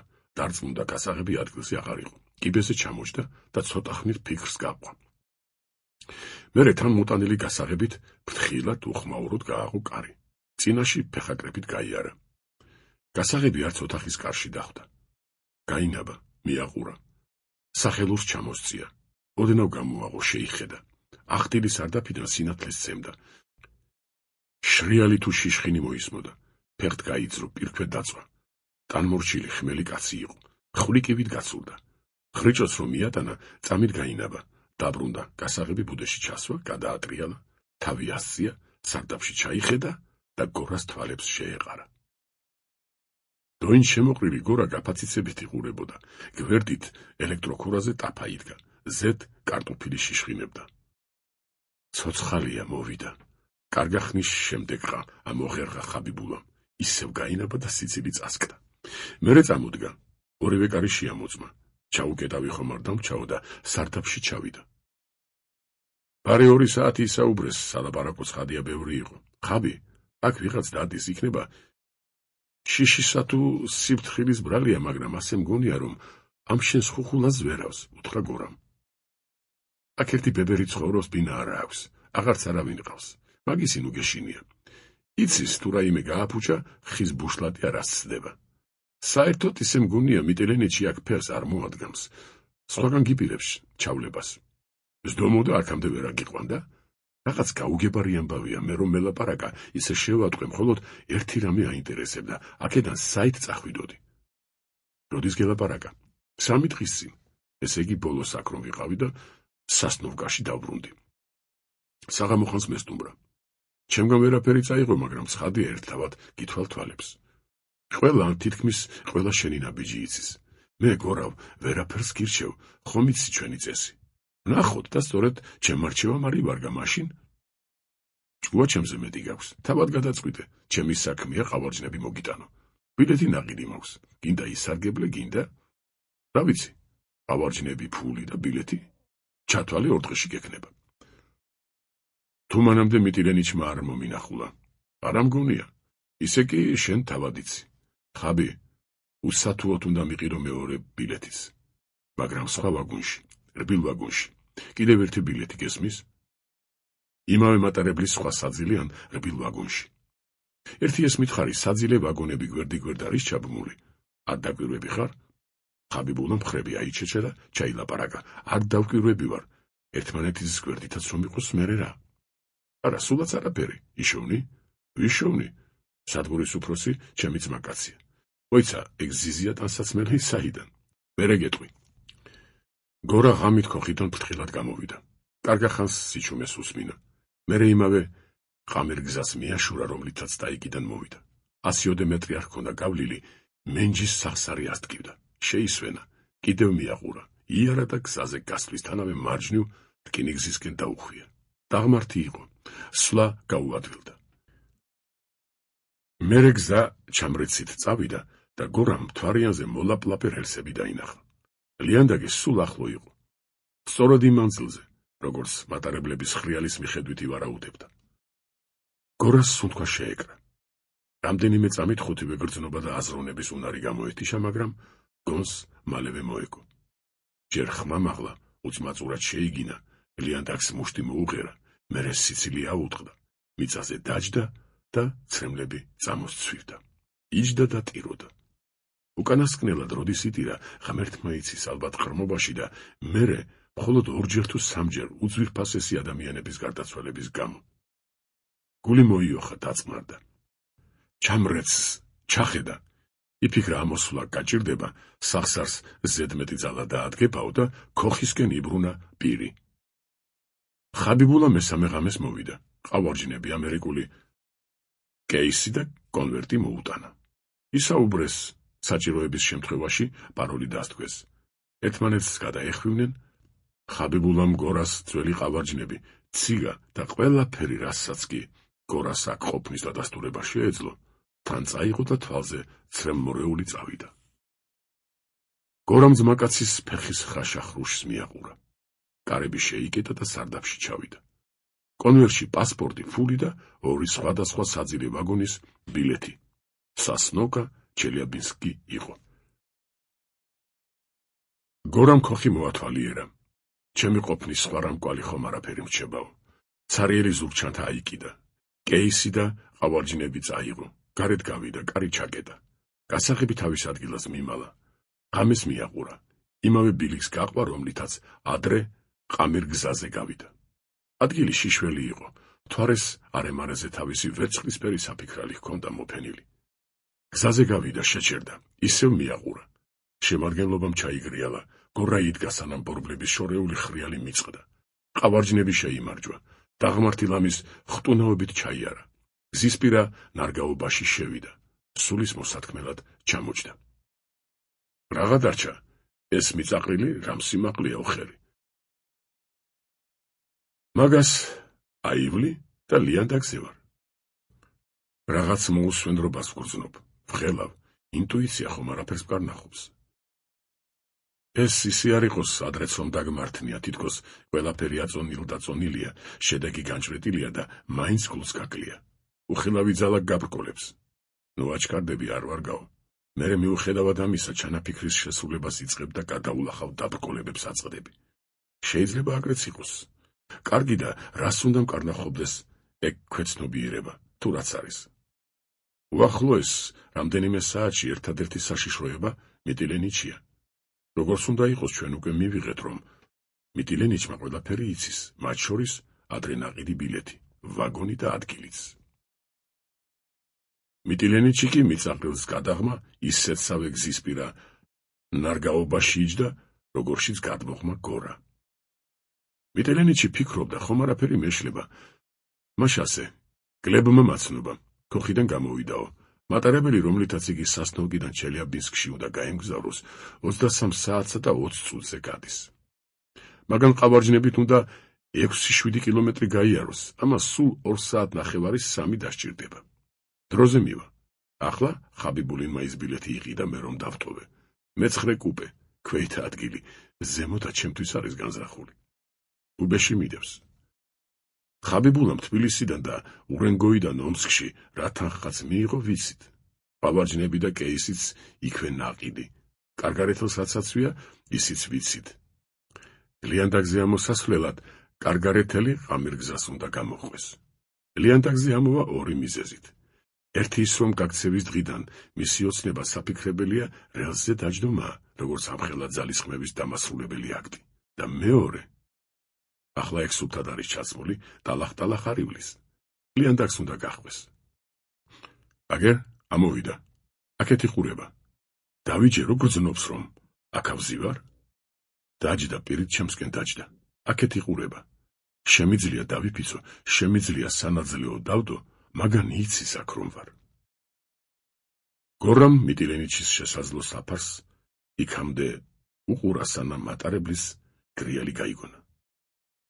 როცა ხმაური მოახლოვდა, ლიანდაგიდან გადავიდა. შემადგენლობა გაატარა და ახლა მიტილენიჩისკენ ზურგით დაჯდა. მოვედით გორავ, რელსზე დავჯექით. საწადელს ხომ მიაღწიე, ხომ თავისუფალი ხარ და რელსზე ზიხარ, რატომ არ გიხარია? მაგას ჩემ თავს ყოველი გაქცევის შემდეგ ვეკითხებოდი, არასოდეს მიხაროდა, მაგრამ ეხლა რა გუნებაზე ვარ იცი? რომ გამოიღვიძებ და ისე ხარ გაქურდული, ნიფხავ პერანგიც აღარ სად არის. ამოვა მიტილენიჩი და გამქურდავს. შვიდობით ძალისხმევავ, ჭირთა თმენავ, მიზანს რაფავ და თავისუფლებავ. ეგ არ მოხდება. თავად კარგად იცი. საცაგიპირებს აყვანას. ხოლო იმას, რასაც შენ მიაღწიე, ვეღარავინ მოგბარავს. ეს აღსრულებაა. დაეუკან ასკნელი, მაგრამ შენს აღსრულებათაგან უძნელესი. ნუ ვიქნები ზომაზე მეტად მოგზალებული. რაც შეძელი, ახლავე რომ გესრულონ და მოგგლან, არ დაიკარგება. ადამიანებისთვის დარჩება. კარგი, მაღალ ფარდოვან გამოთქმებს დაანებეთავი. გორამ კეისი ზურგჩანთაში ჩადო, გადაიკიდა და გზას გაუდგა. მიტილენიჩ, მან დიყავი და არ დამენახვე? შესაძლებელია? რატომაც არა? კუპეში დახვედრას ფიქრობს, ნაღდია. მაგის აზრით იქ დაგიჭერს. ომსკში მილიცია ჩაგაბარებს და მშვენივრად არის ყველაფერი. კაი ბატონო, გამოჩნდება. ჩვენი ვაკეთოთ, განუხრელად და ბოლომდე. ხო, რაზე ფიქრობდი? ჟამი მიქცევისა დადგაო. იქნება ნაადრევია ეგ ფიქრი. შევეცადოთ როგორმე თავი დავაღწიოთ ამ განწყობილებას. გახსოვს ბელორუსიიდან მოსკოვში ეტაპით რომ გამოგატარეს. ციხის აბანოში ფიცარზე ქიმიური ფანქრით ეწერა кто слабый, тот загнется, кто сильный, тот уйдет. ქართულად როგორ იქნება? სუსტი მოკვდება, ძლიერი წავა. ყველა მსგავს შემთხვევაში ამით ხელმძღვანელობდი. მაშინ ჯანი იყო. სულის საიმედო საბუდარი და გონებას მომავალ ცხოვრებაში დიდთა საქმეთა აღსრულების მკვიდრი რწმენა ჰქონდა. სწორი ხარ და კიდევ ერთი. იქნება სხვა დანარჩენზე მნიშვნელოვანი რამ გამოძრავებდა. წყურვილი იმისა, რომ საყოველთაო ძალადობისა და ტერორის გარემოში თავისუფალი ადამიანი ყოფილიყავი. ეგრძნობა გაცნობიერებული არასოდეს მქონია. არ გეთქვა, არც ახლა მეცოდინებოდა. უფრო შინაგანი სწრაფვა იყო, რეაქცია ვითარებაზე, რომელშიც ცხოვრობდით. ჩვენს ოჯახსა და უახლოეს გარემოცვაში ტრიალებდა ასეთი სული. სინამდვილისადმი დამოკიდებულება. ნიღაბი არავის უტარებია. შეგუებას არავინ ცდილა. სწორედ ამ შინაგან სწრაფვას შეეწირა ჩემი დედმამა, ნათესაობა და საფიქრებელია, ამან განმისაზღვრა მთელი ცხოვრებაც. თორემ რით უნდა აიხსნას მრავალი ჩემი საქციელი და ისიც, რომ ერთთავად დავრბოდი და ვცდილობდი დავწეოდი. რას? ცხადია რასაც. თავისუფლებას საყოველთაო ძალადობისა და მონობის პირობებში. ეგ არის და ეგა? დიახ, ეს არის და ეს. ცოტაა. ამჟამად აღარც ძალადობაა, აღარც ტერორი. თავისუფლება უწინდელი სტერეოტიპებივით ზემოდან არის ჩამოშვებული. ნაჩუქარია. შენ ნაჩუქარი უფლებებით სარგებლობა ყოველთვის გეთაკილებოდა. მეორე მხრივ არსებობს საქართველოს შენი სამშობლო, სადაც საკეთებელს რა გამოლევს, მაგრამ იქ მიგესულებოდეს კიდეც ყურს აღარავინ გათხოვებს. დაუშვათ რომ საიმედო თავშესაფრის პოვნა მოხერხდა, მერე რა? არაფერი. სულიცა და ხორციც მალვის მღელვარებას, გაქცეული კაცის ყოველდღიურობის ჭაობს უნდა შეაჭამო. რა ქვია მაშინ ამ ბოლო გაქცევას? უმჯობეს შემთხვევაში ტყვეობიდან თავის დაღწევა. უფრო შეძენილი რეფლექსის ამოძრავება, სიბერეზე გამარჯვება. ხო, მოკლედ როგორც არის. მიტილენიჩი კიდევ კარგახანს იჯდა გზისპირა ფიჭვნარში. როცა მისი ვარაუდით, გორა კილომეტრით მაინც იქნებოდა აქაურობას გაცილებული. მაშინ რა ადგა და მანქანას მიაშურა. გზატკეცილი რამდენიმე ასეული მეტრის დაშორებით რკინიგზის პარალელურად მიემართებოდა. მანქანაში ჩაჯდა. კიდევ დაიცადა. გლებს საათი ჰკითხა და მძღოლს უბრძანა: იარეო, იარა. შილოვსკაიაში მივიდნენ. აქ მცირე სადგური იყო. ომსკიდან 2 კილომეტრის დაშორებით, რომელიღაცა ქარხანას ემსახურებოდა და საგარეუბნო მატარებლებსაც. გლებ, წადი სადგურის უფროსი ნახე. ახსოვს თუ არა, რომ მატარებელი უნდა გაარჩეროს. გლები მალე დაბრუნდა. ყველაფერი რიგზია. შეჩერება 1 წუთით. საძილე ვაგონის გამყოლი გაფრთხილებულია. კიბეზე გამოვა, შემადგენლობა გრაფიკშია, მაგრამ მთელი საათი მოგიხდება ლოდინი. მართლა, სადგურის მორიგეს თქვენთვის რაღაც აქვს სათქმელი. მიტილენიჩი სადგურის შენობაში შევიდა. უფროსის კაბინეტის გარეშე იყო. მორიგე წამოდგა სტუმარს დაბრძანება სთხოვა და ტელეფონის ყურმილი აიღო. სასტოვკა ხარ? გამარჯობა, ვლადიმერ ივანიჩი. რა ვიცი ვარ, სად არის ის კაცი? მორიგემ ყურმილი მიტილენიჩს გაუწოდა და უთხრა. ახლავე დაუძახებენ. დაჯდა, დომინოს თამაში განაგრძო. მიტილენიჩი კარგა ხანს იჯდა, ყურმილმიბჟენელი დაელოდა. მაგრამ მოლოდინი გაგრძელდა. რაც დრო გადიოდა, მაძებარს მღელვარება ემატებოდა. საქმე იქამდე მივიდა, რომ ყურმილის დადებაც კი განიზრახა, ხელი გაიშვირა, მაგრამ გადაიფიქრა და ისევ ყურზე მიიდო. როგორც იქნა მოისმინა ვიღაცის ხმა. მიტილენიჩმა რამდენიმეჯერ გაამეორებინა ცუდს მენადობას, ქვების ჩახანიც ემატებოდა. რომელი ვაგონი, რომელი ადგილი, ჩასძახა უკიდურესად აღელვებულმა მიტილენიჩმა ყურმილს. პასუხი მოისმინა და ოთახიდან გავიდა. გორამ საათნახევარზე მეთხანს იარა. შილოვსკაიას სადგურის გავლისას იგრძნო, რომ ვიღაც უთვალთვალებდა. ეს იქნება ვითარებიდან გამომდინარე გამძაფრებული ეჭვითაც აიხსნას, მაგრამ თვალთვალი ნამდვილად იყო. სადგურს გასცდა, კილომეტრი გაიარა. სასტოვკამდე ამდენივე რჩებოდა. საათზე დაიხედა, ცოტა ხნით დასასვენებლად ჩამოჯდა.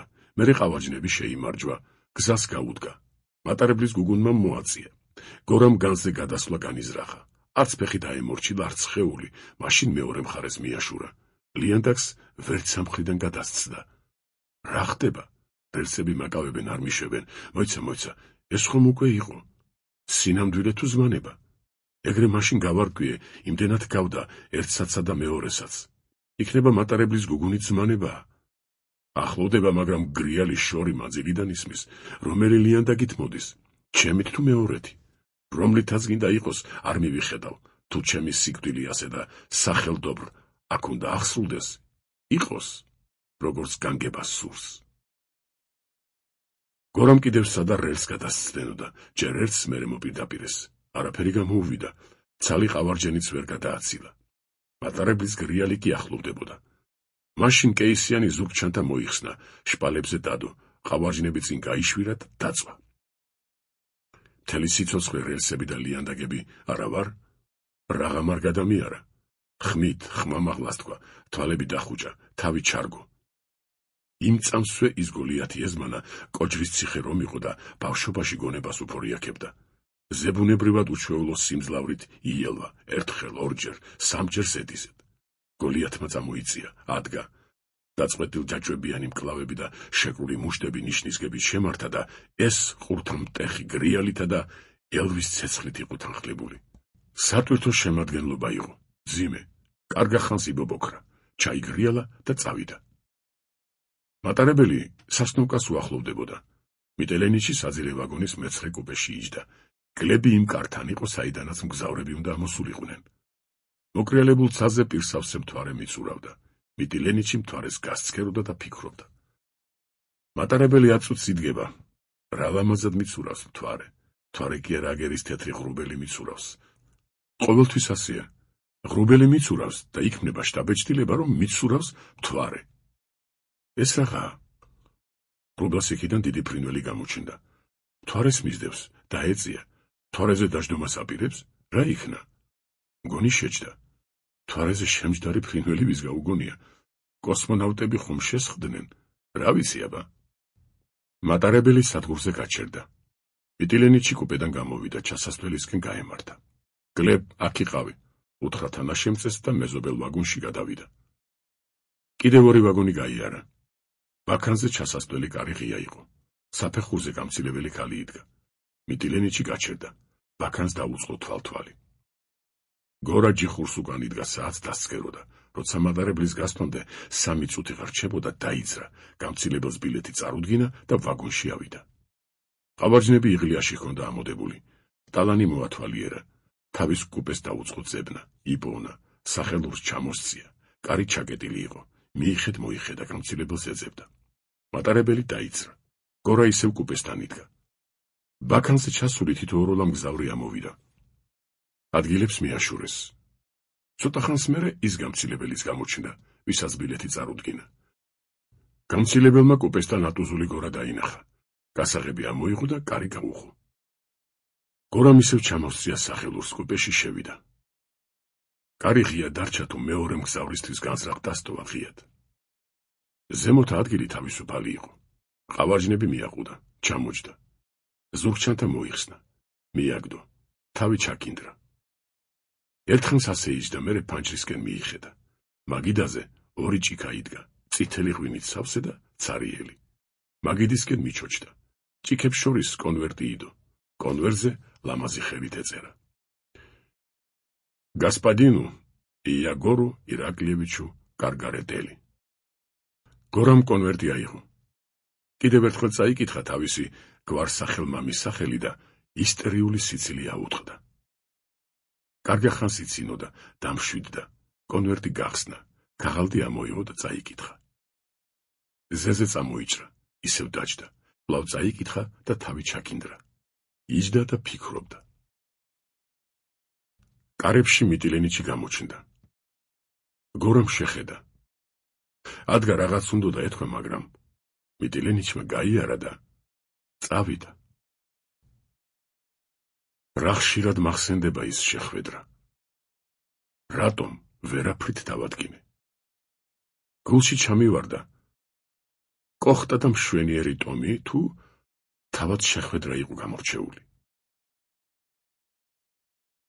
სანტიმენტალური ურთიერთობის კლასიკური ნიმუში, მელოდრამა. რა ვიცი, კი არ გბეზრდება და რაც გინდა ის დაარქვი. ბოლო თქმა. ტომი, რა ხშირად მახსენდება ის შეხვედრა. ვერაფრით დავადგინე, გულში ჩამივარდა კოხტა და მშვენიერი ტომი თუ თავად შეხვედრა იყო გამორჩეული. სანტიმენტალური ურთიერთობის კლასიკური ნიმუში, მელოდრამა. რა ვიცი, კი არ გბეზრდება და რაც გინდა ის დაარქვი. ჩვენ ერთმანეთი მადრიდის პლასა დე ტოროსის ანუ კორიდის სუვენირების ბაზარზე გავიცანით. მეორე მსოფლიო ომამდე და ერთხანს ომის შემდეგ თბილისში საბურთალოზე ჩიხომახოს ბაზარი რომ იყო, ისეთი რომ არის მადრიდშიც. ოღონდ იმ განსხვავებით, რომ ჩვენში ენით აუწერელი ძველმანით ვაჭრობდნენ, ხოლო პლასა დე ტოროსთან ენით აუწერელი ნაირსახეობისა და რაოდენობის სუვენირებით. ქვაფენოზე რაღაც საფენებია გაშლილი, ზედსაქონელი აწყვია. იმ 53 მილიონი ტურისტისთვის ესპანეთი ყოველწლიურად რომ მასპინძლობს. სუვენირების ბაზარი პლასა დე ტოროს ირგვლივ სარტყელებით აკრავს და მის შემოვლას რამდენიმე საათი უნდა. თუკი კაცს ყველაფრის დათვალიერება აქვს განზრახული. კორიდა 2 თვირით ადრე სევილიაში მქონდა ნანახი. პირველი ნახვა იყო. იმ ღამეს იმავე კორიდას სასტუმროში ტელევიზიით ვუყურე.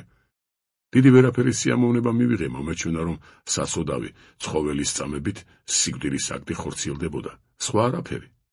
მაგრამ მაინც რაღაც ცნობის წადილი ამეკვია და იმავე დღეებში გონია მალაგაში კვლავ ტელევიზიით სხვა კორიდა ვნახე და ვიგრძენი, რომ ჩემს ფანტაზიაში ერთგვარი სქემა დაისახა. მადრიდში ნაცნობი მყავდა, კორიდაზე დამპატიჟა. დონ ხოსე არტიგას, ასე ერქვა კასტილიელ არისტოკრატს, რომელიც იმჟამად ესპანეთის წიგნის პალატას ხელმძღვანელობდა და ფილოსოფიის დოქტორის ხარისხით მადრიდის უნივერსიტეტის ერთ-ერთ კათედრას ედგა სათავეში. ის კორიდა ელიტარულ რესტორანში ვახშმით გაგრძელდა. თარჯიმნად კარგი რუსულის მცოდნე კაცი გვყავდა. იმ დღევანდელმა სანახაობამ კორიდაზე ჩემეულ კონცეფციაში საკმაო სინათლე შეიტანა. ბავშვობისას სიტყვას მოყვა და მასპინძელს ჩემი შეხედულება გაუზიარე. ყურადღებით, ინტერესით მომისმინა, მერე თავის მეგობრებს ესაუბრა და მითხრა: ჩვენ ესპანელები ვართ. მოგეხსენებათ, კორიდა ჩვენი ყოველდღიური ცხოვრების ნაწილია. რა არ დაწერილა, მაგრამ ჩვენ ამ სუფრასთან ვსვლომთ. თქვენეული განმარტების მაგვარი არსად შეგხვედრიაო. გამეცინა, კათინაურისთვის მადლობა მოვახსენე. დროს თუ გამონახავ, დასწერეთ, რაც გველაპარაკეთ. მოგზალებით შემომთავაზა ერთ-ერთმა. ესპანეთში რამდენიმე ბეჭდვითი ორგანო უყრის თავს და აქვეყნებს უცხოელთა აზრს კორიდის თაობაზე. დასწერეთ, გამოვაქვეყნებთ. დიდად გმადლობთ, მაგრამ ჩემი შეხედულება შესამოწმებელია და საზუსტებელია. მიიღეთ ჩემგან ეს ამბობი ნედლეული სახით და დასწერეთ თქვენ. ჩემმა განმარტებამ კორიდის საქმეებში რომ ესოდენ განსწავლული კაცების ყურადღება მიიპყრო და მსჯელობაც კი გამოიწვია, უფრო მეტად შემაგულიანა.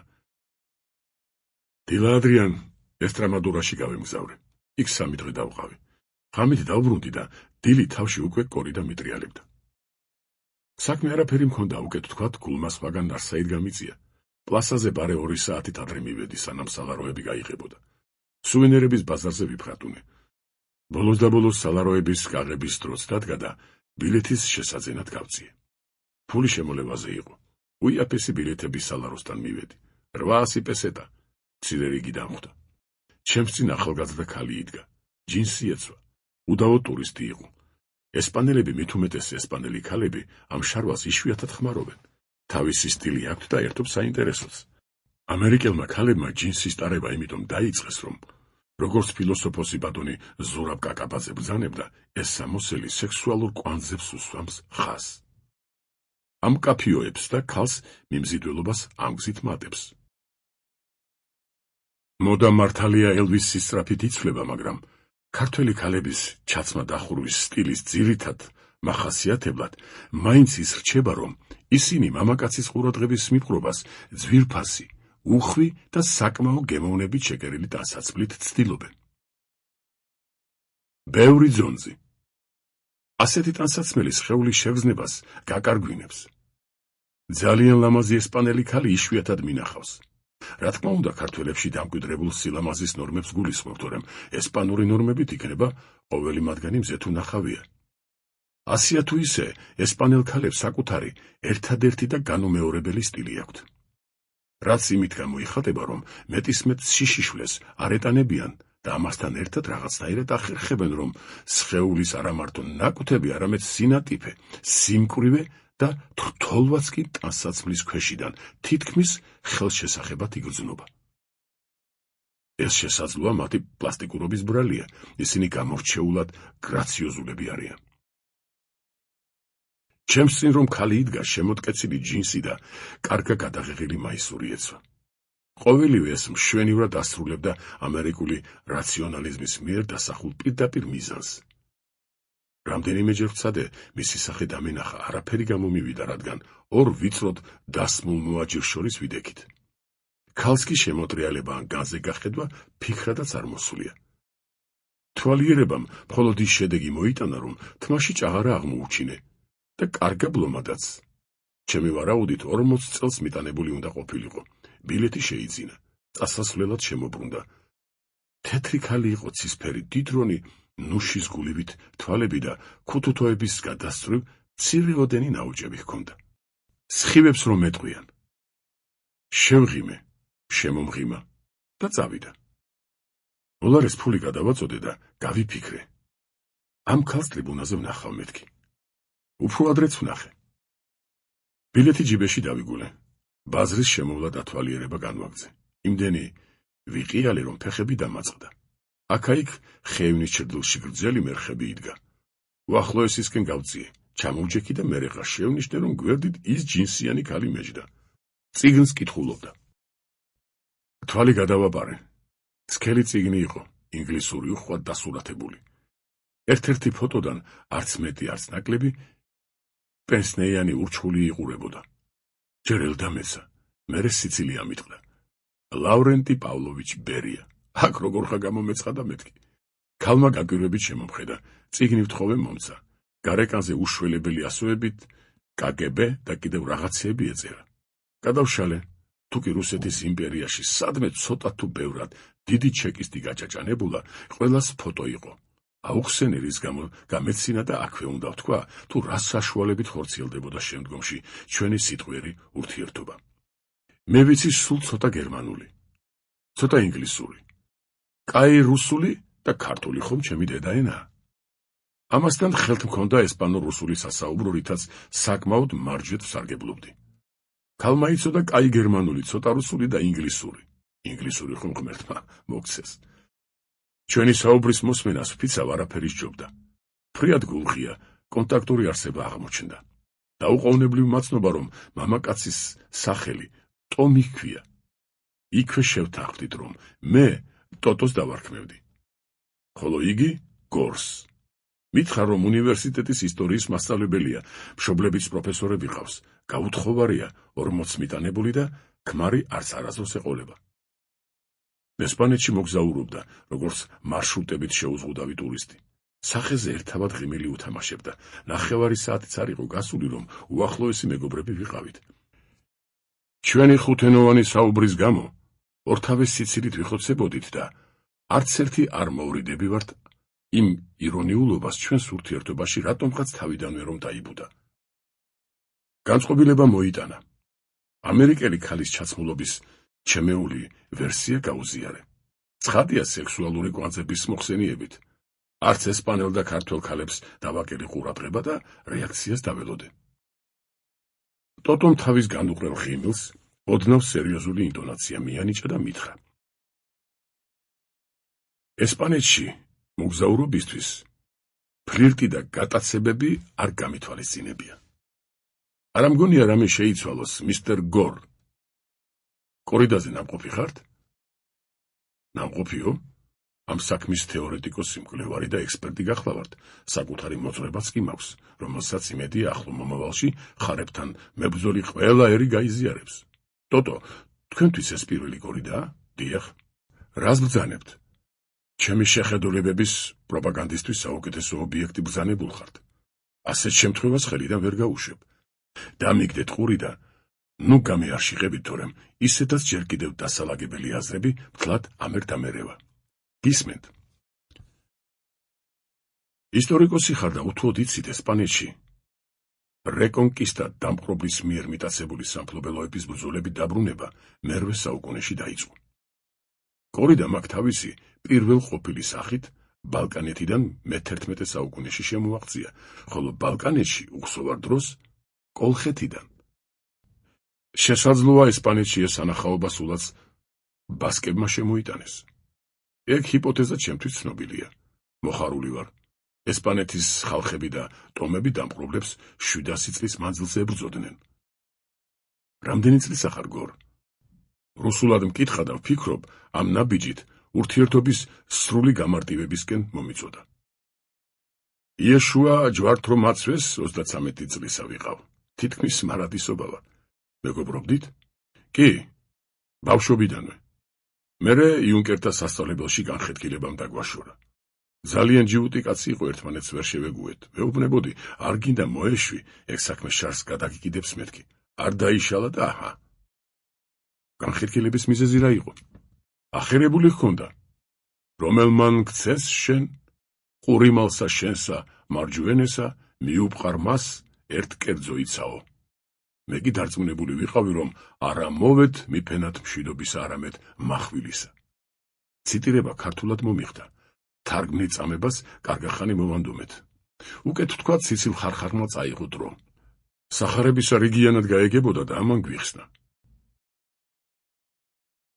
ცუდ უბრალო დაშლილ ხართ, შენიშნა ტოტომ, როცა დავწყმობდით. განვაგრძობ ლექციას. გამუდმებით მეომარ ხალხს მტერთან ბრძოლისა და გამარჯვების ამსახველი რაიმე თამაშის შექმნა რომ მოსყურებოდა, რა განასაკვირველია? ერების უმრავლესობას აქვს ამ ფუნქციის მატარებელი გასართობების სანახაობები თუ მისწრაფებები. ცნობილია კორიდას თავდაპირველად სხვა ხასიათი ჰქონდა. დროთა ვითარებაში ესპანელებმა იგი თავის მოთხოვნილებებს მოარგეს და საუკუნეების მანძილზე ბრძოლისა და გამარჯვების, დამპყრობლის განადგურების პროპაგანდისტვის იყენებდნენ. მართალია ჩვენ სინამდვილეში კორიდას პირვანდელი დანიშნულება აღარა აქვს, მაგრამ ახლა იგი ხალხის ისტორიულ მეხსიერებაზე, ქვეცნობიერებაში გადაბარგებულ გრძნობებზე მოქმედებს, თორემ სხვაგვარად როგორ უნდა აიხსნას. ესპანურენოვანი და სხვა ხალხების კორიდათი დაინტერესებაში განსხვავება. გორ, რამდენი შვილი ჰყავს? შემაწყვეტინა ტოტომ და ღიმილის საშუალებით მაცნობა, რომ გასაგებს ვღეჭავდი. ამ ქალს განწყობილების ყველა ნიუანსისთვის ცალკე განსხვავებული ღიმილი ჰქონდა. კიდევ ცოტა ხანს ერთად თუ დავყოფთ, ენა აღარ დამჭირდება. შენი ღიმილებით მიხვდები ყველაფერს. შვილები არ ამყავს. წავიდეთ, დავსხდეთ. ამფითეატრის კიბეზე ავდიოდით. ტოტომ მითხრა. კორიდაზე შენი მოძღვრებისა აღარაფერი სთქვა. ყველაფერს მივხვდი, თავად მინდა გავერგვე. თუ გსურს, მე არ შეღე. ერთ-ერთი ბოლო რიგთაგანი იყო ეგრეთ წოდებული სოლ მზის გული. შემოსასვლელში ნაქირავები ბალიშები დავიდეთ. დავსხედით და ვკითხე. მე ამ მოსახრაკავზე წამოხსკუპებული ბილეთი იმიტომ ავიღე, რომ ფული შემომელია. შენც ამ დღეში ხარ? არა, ფული საკმარისი მაქვს, თუ დამჭირდა კიდევ გამომიგზავნიან. მითხრეს, კორიდა საზარელი საყურებელიაო, ვიფიქრე შესაძლოა ნერვებმა ვერ გამიძლოს და გავიქცე მეთქი. აქედან გაქცეულს 800 პესეტა მეკარგება. სომბრადან 4000. რომელი ჟობს? 100%-იანი ამერიკელი ხარ. როგორ გგონია, რამდენი გრადუსი იქნება? ცნობარებიდან ვიცი, აქ ივლისში შუა დღეზე იმდენი გრადუსია ხოლმე, ესპანეთში რამდენი მილიონი მცხოვრებიც არის, პლუს 41-42 ჩრდილში. რა საზარლაც ხელა არა? ჩრდილის ბილეთი რომ ეყიდა, შენ ვეღარ შეგხვდებოდი. საინტერესოებს ლაპარაკობ. აქ ჟობს. გმადლობ, სინიორა. ჩემთვის აღარაფერი უთქვამს, ფიქრობდა. მაშინ ეს კაცობრიობაა, თითქოს სიტყვით განაგრძო ფიქრი. მივხვდი გაჭედილ ტრიბუნებს გულისხმობდა. კაცობრიობა, რომელიც იყო, არის და იქნება. სწორი დასაწყისია ქალბატონო ტოტო. იმ დღეს სახელგანთქმულ მატადორს ლუის რეინას უნდა მოეკლა ერთ-ერთი ხარი. კორიდის მონაწილეთა აღლუმი წესისამებრ ორკესტრის თანხლებით მიმდინარეობდა. აღლუმს 3 მატადორი მოუძღოდა, შუაში თვით ლუის რეინა ვიდოდა. მარჯვნივ და მარცხნივ არანაკლებ ცნობილი ესპადები მოაბიჯებდნენ. შემდეგ შუბოსანი მხედარი, ანუ პიკადორი, რომელიც ძალიან ჰგავდა წმინდა გიორგის. თუ არ მივიღებთ მხედველობაში, რომ ჯაგლაკზე იჯდა და თვით ჯაგლაკს მუცლისარე სქელი, ქაგამომტარი პერანგით ჰქონდა დაცული. პიკადორს 3 ბანდერილერო მოსდევდა. ესენი დრო რომ მოაწევს, ხარს ქეჩში მანჭულებს ჩასცემენ. მომდევნო რიგად 3 გამღიზიანებელი მოაბიჯებდა. მერე პუნტილიერო იყო. მებრძოლი, რომელმაც მატადორის დაშნით სასიკვდილოდ დაჭრილ ხარს კისერში დანა უნდა ჩასცეს და სულთა ბრძოლა შეუწყვიტოს. მსვლელობას ასრულებდა კვადრილა დე არასტრე. ორი მონაწილე, ვინც მოკლულ ხარს ასპარეზიდან ცხენებით გაათრევს. ეს ჭრელაჭრულა და დაჩითულ ამოქარგულ ტანსაცმელში გამოწყობილი, ხაზგასმული ღირსებით მოძრავი ჯამაათი ყოველთვის რამდენადმე სასაცილოდ გამოიყურება, მაგრამ აპასიონადები, თავგადადებული გულშემატკივრები, ხართან ბრძოლის 200-ვე წესი ამბანზე უკეთესად რომ იციან, პასეოს ისეთი სერიოზულობით აღიქვამენ, იმდენად გულწრფელი ახტაცებით ესალმებიან აღლუმის მონაწილეებს, რომ უცხო მაყურებლის იუმორისთვის ადგილი აღარ რჩება. პასეომ კორიდის პრეფექტის ლოჟას ჩაუვარა. მიესალმა და გასასვლელს მიაშურა. ჩემი აზრის ანახაობის კომიზმის გამო ტოტოს გაუზიარე. ეს სასაცილოა კაცობრიობის წარსული, რომელიმე მემატიანეს იუმორით რომ დაეწერა, იქნება სხვებზე ჭეშმარიტი ისტორია გამოსვლოდა. აღლომი დამთავრდა. ასპარეზზე კაპეადორები და ბანდერილეროები გადარჩნენ. ესენი სანამ კორიდის პრეფექტი ხარის გამოშვების ნიშანს მისცემდეს, ასპარეზზე უსაქმოდ აღიალობენ. ერთი მეორეს ესაუბრებიან. ამ სურათმა ჩემს ფანტაზიაში ჩამოყალიბებული სახეების რიგი ახალი დეტალით შეავს. ეს ასპარეზი სანამ ხარი გამოვარდებოდეს, ადამიანთა, ერთა და სახელმწიფოთა მშვიდობიანი ურთიერთობის ადგილია. ჩვენი მრგვალი დედამიწა, ზეთმცხოვრები ხალხებით, ამფითეატრები, კაცობრიობა ერთი რომელიმე ისტორიულ მონაკვეთში. ხვალ აქ სხვა კაცობრიობა იჯდება. ზეგ სხვა, მასეგ სხვა, მაგრამ მარადის იჯდება სხვა თაობათა კაცობრიობა ისევე, როგორც სხვა ხალხები იმოქმედებენ. აი ამ ასპარეზზე ყველაფერი ცვალებადია. გარდა იმ ქვეცნობიერი მოლოდინისა, რომ მოედანზე ვიღაც მოძალადი უნდა შემოიჭრას და ჰარმონია ქაოსად აქციოს. ეს მარადისია. ამ ფიქრებში ვიყავი გართული, თვალი ვერ მოვკარი, პრეფექტმა როდის აიქნია ხელსახოცი. ხარი ასპარეზზე ცოფიანივით გამოვარდა და გაშეშდა. თვალი კაშკაშამზე მოსჭრა. იგი ბრძოლის დაწყებამდე რამდენიმე საათის მანძილზე ბნელ ბოსელში ყავთ ხოლმე. დამპყრობლები ხომ უმთავრესად ბნელეთიდან ევლინებიან კაცობრიობას. თქვი და ტოტოს ხარის გარინდების მიზეზი განუმარტე. ხარმა მზეს თვალი მიაჩვია. კაპეადორის ხელში ჟოლოსფერი კაპა, ანუ საღიზიანებელი დაინახა. ეკვეთა. კაპეადორმა ხარის რქები ელეგანტური ილეთით აიცდინა და გაიქცა, ხარი გამოეკიდა. კაპეადორმა საფარში შეასრო. ასეთი სამალავი ასპარეზის ირგვლივ შემოვლებულ გალავანში რამდენიმეა, როგორც დამარცხებულმა მოწინააღმდეგემ მიაშურო ციხე-სიმაგრეს, ისე იმალებიან საფრებში ხარისგან ოტებული კაპეადორები. ერთი რომ გაიქცევა და დაიმალება ხარს, მეორე აღიზიანებს, მერე მესამე. ისევ პირველი და ასე შემდეგ. დესფილე, ანუ ხარის გაღიზიანება, იქამდე გრძელდება, სანამ პრეფექტი მიიჩნევს, რომ პიკადორის გამოსვლის დროა. კაცობრიობის ისტორიაც ასეა, გორ. შენ მართალი ხარ. შემოჭრა, მოგერიება, გაქცევა, გამოდევნება, დამარცხება, გამარჯვება, კიდევ რა? თქვა ტოტომ და დასძინა. ეს ომია. ომი რაღაცის ბოლო და ახლის დასაწყისი. ომი ანუ უხეში ძალის ზეიმი და მისივე სიკვდილის დასაწყისი. ხარი ამ უსუსური წინააღმდეგობით იღლება, იქანცება, ძალა ეცლება და იწყება მისი სიკვდილი. მაგ პროცესს კორიდის პროფესიულ ენაზე სუერტე დე მუერტე ჰქვია. მოკვდინების მსვლელობა. ტოტომ შემომხედა, მიყურა და ჩაილაპარაკა. ღმერთო ჩემო, რა საშინელება, სუერტე დე მუერტე, მოკვდინების მსვლელობა. ეს ხომ ყველანაირ ვითარებას ვრცელდება. ასპარეზს ჭაგლაგზე ამხედრებული პიკადორი მოევლინა. მხედარს ფეხები მუხსქვევით ლითონის თორებით ჰქონდა დაცული. ხელთ მძიმე შუბი ეპყრა. შუბს წვეტიდან ერთი ციდის მანძილზე ჯვარედინი კაპი ჰქონდა, რომ მახვილი ხარის ქეჩი ღრმად ვერ წასულიყო და მატადორის მოსაკლავის ხვეველი პიკადორს არ მოეკლა. შეხედე გორ, შუბის წვერი ჯვრის იმიტაციაა, შენიშნა ტოტომ.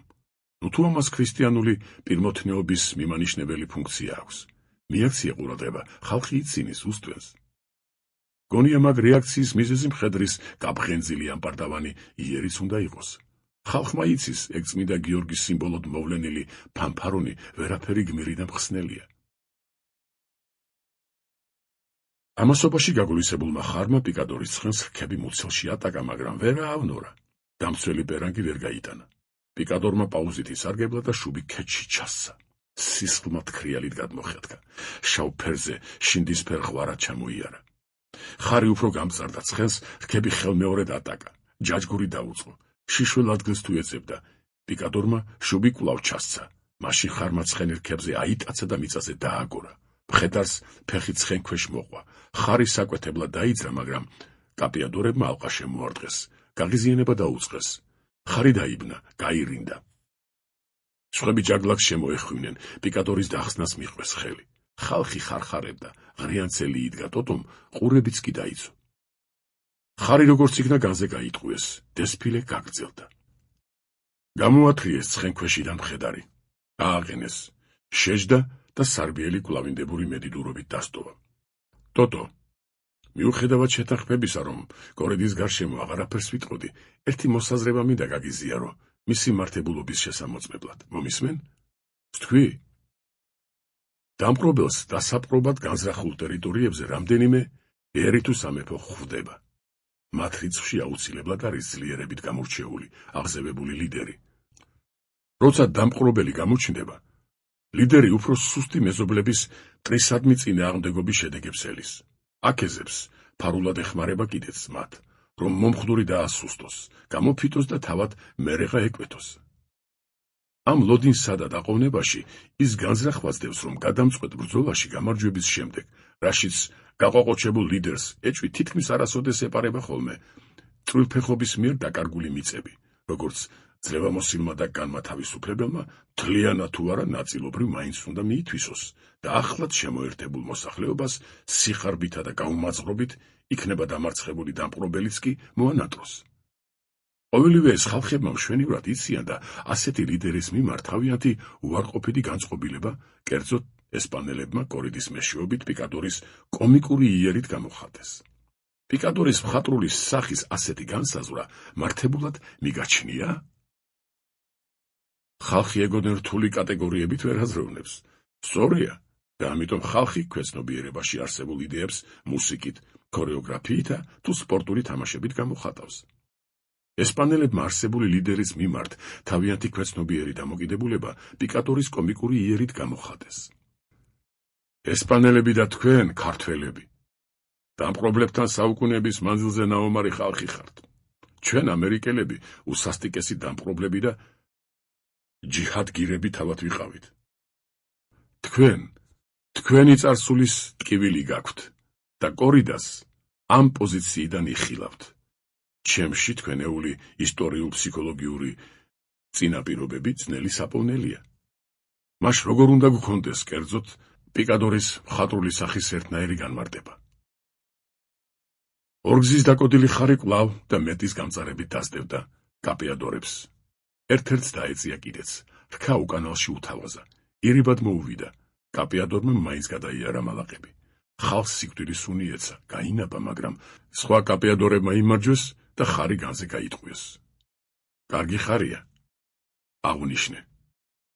რაც გამოიჭრა, არ გაჩერებულა. კი, ძალიან აქტიურია, მაგრამ არ მესმის რა უნდა. და არ ბენინებს ამ საცოდაებს და ეგ არის. ცხადია, პირუტყს რაიმე შეგნებული მიზანი არ შეიძლება ჰქონდეს, მაგრამ თავად ეს უაზრო უთავბოლო სირბილი და გამოდევნება თუ შენს კონცეფციას მივყვებით რაღაცას უნდა ასახიარებდეს, ხომ ასეა? მე თუ მკითხავს ვინმე კორიდის დედააზრი სწორედ ეგ არის. ამაოებათა. ვისგანაც გინდა იყოს ქვეყნიერების დაწიოკება, ერების დამარცხება, სახელმწიფოების განადგურება, განაუღაზრო უთავბოლო სირბილი და გამოკიდება არ არის? უზოგადესად რომ მიუდგეთ, რომელ დამპყრობელს რა შერჩა და მისი დანაპყრობიდან რა დარჩა. მაგ გადმოსახედიდან ეგრეა. შეხედე როგორი დაჟინებით დასდევს ხარი, აგერ იმ ჟოლოსფერ ძონს, ყოველ ცოცხალ ორგანიზმში არსებული აგრესიის, თვისების შეუგნებელი, გაუაზრებელი გამოვლინება ეს და სხვა არაფერი. ეს მოქმედება პორფირისთვის საიმპერატორო რეგალიისთვის ბრძოლას ასახიერებს. ამ მისტერიაში მშვენიერო ტოტო. ყველაფერია გათვალისწინებული. როცა ხარს დაღლილობამ მუხლი მოუკეცა და წააბორძიგა, პრეფექტმა ბანდერილიეროებს ნიშანი მისცა. დესფალირება შეწყდა. კაპიადორებმა თავიანთი საღიზიანებლები მკლავებზე გადაიკიდეს და ხარს გაეცალნენ. სანახაობის ეს ნაწილი მართლაც ულამაზესი რამ არის. თითის წვერებზე ატოტებული მებრძოლი შურდულივით გამოქანებული ხარის რქებს ნატიფი ილეთით იცდენს. ჰაერში ხდება და მიწას მოწყვეტილი ქედში არჭობს ორი მტკაველის სიგრძე ხანჯლებს, ორს ერთდროულად. ხანჯლები დაჭრელებულია, მოფრიალი წითელი ბაფთებით მორთული. ახლა მეორე ბანდერილერო აგულიანებს ტორროს შეძახებებით ხარს, ორთაბრძოლაზე იწვევს. ცხოველი აყოვნებს, ალბათ ფიქრობს, მტერი რქებით როგორ აიტაცოს. მერე ადგილს წყდება, კამარას კრავს და ეს განწირული ძგერება თითქოს საბედის წეროა. თითქოს ხარის რქებზე უნდა დაასრულოს ამ კოხტა კაცმა თავისი თამაშივით სიცოცხლე და ისე ულამაზესი პირუეტი საზარელი რქების ბანდერილიების გასწვრივ გაელვება, ნახტომი და ქედში ჩაცემული კიდევ ორი ხანჯალი. რაციოზულობისთვის მეორდება ეს მოქმედება და ძალიან გავს მტერთან ბრძოლებში დაოსტატებული, გალაღებული რაინდების თავზე ხელაღებულ რკენას შავსა და ბოროტ ძალასთან. ქმედება დასრულებულია. საქმეს კვლავ კაპიადორები განაგრძობენ. ხარი ისევ დაშლიგინობს და მის ქედში ჩარჭობილი ბანდერილები საზარლად დორტმანებენ. კორიდა პრეფექტს მიყავს. თქვა ტომიმ. ყოველი მომდევნო ქმედება მისი ნიშნის შემდეგ ხორციელდება. იგი მართავს სანახაობას, როგორც ღმერთი კაცობრიობის გრანდიოზულ მისტერიას. ღმერთი ყველაფერს სჭირდება. პრეფექტმა მატადორის შემოსვლა ბრძანა.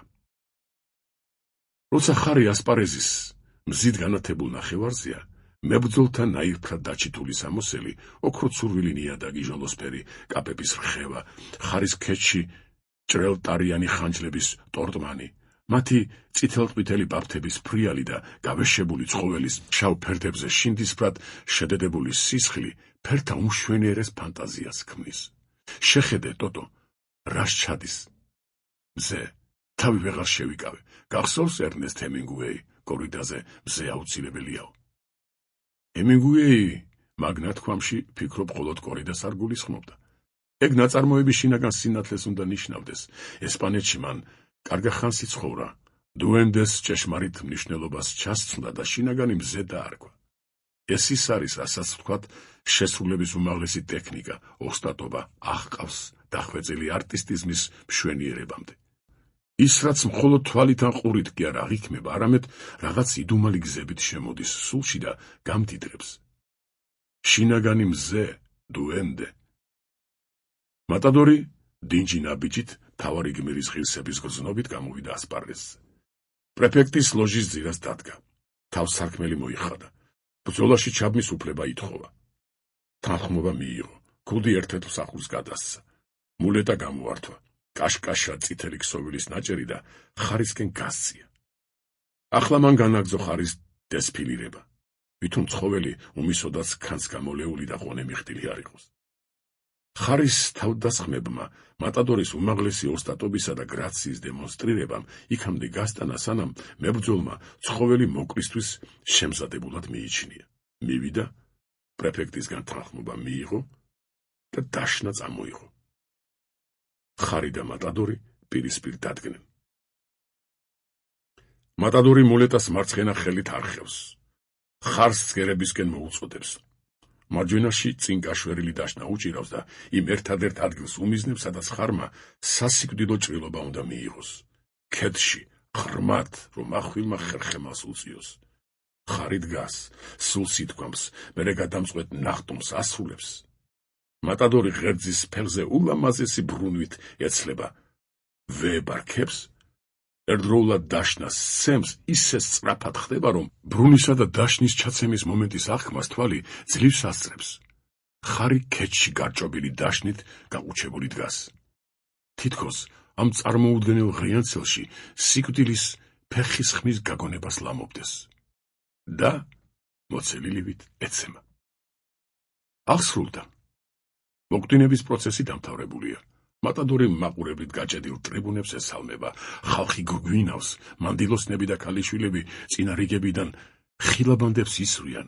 პლასა დე ტოროსი გამარჯვებას ზეიმობს. გათავდა? მეკითხება ტომი. არა, კიდევ ზოგი რამ საყურადღებო იქნება. პუნტელია რომ ხარს კისერში დანა ჩასცა. სულთა ბრძოლა შეუწყვიტა. პრეფექტის ლოჟასთან მიირბინა, დაბრუნდა.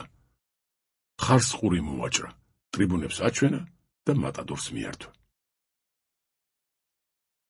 ჯიჰადგირი ვიყავ, ყურმოჭრილი მონის გვამი ვარ.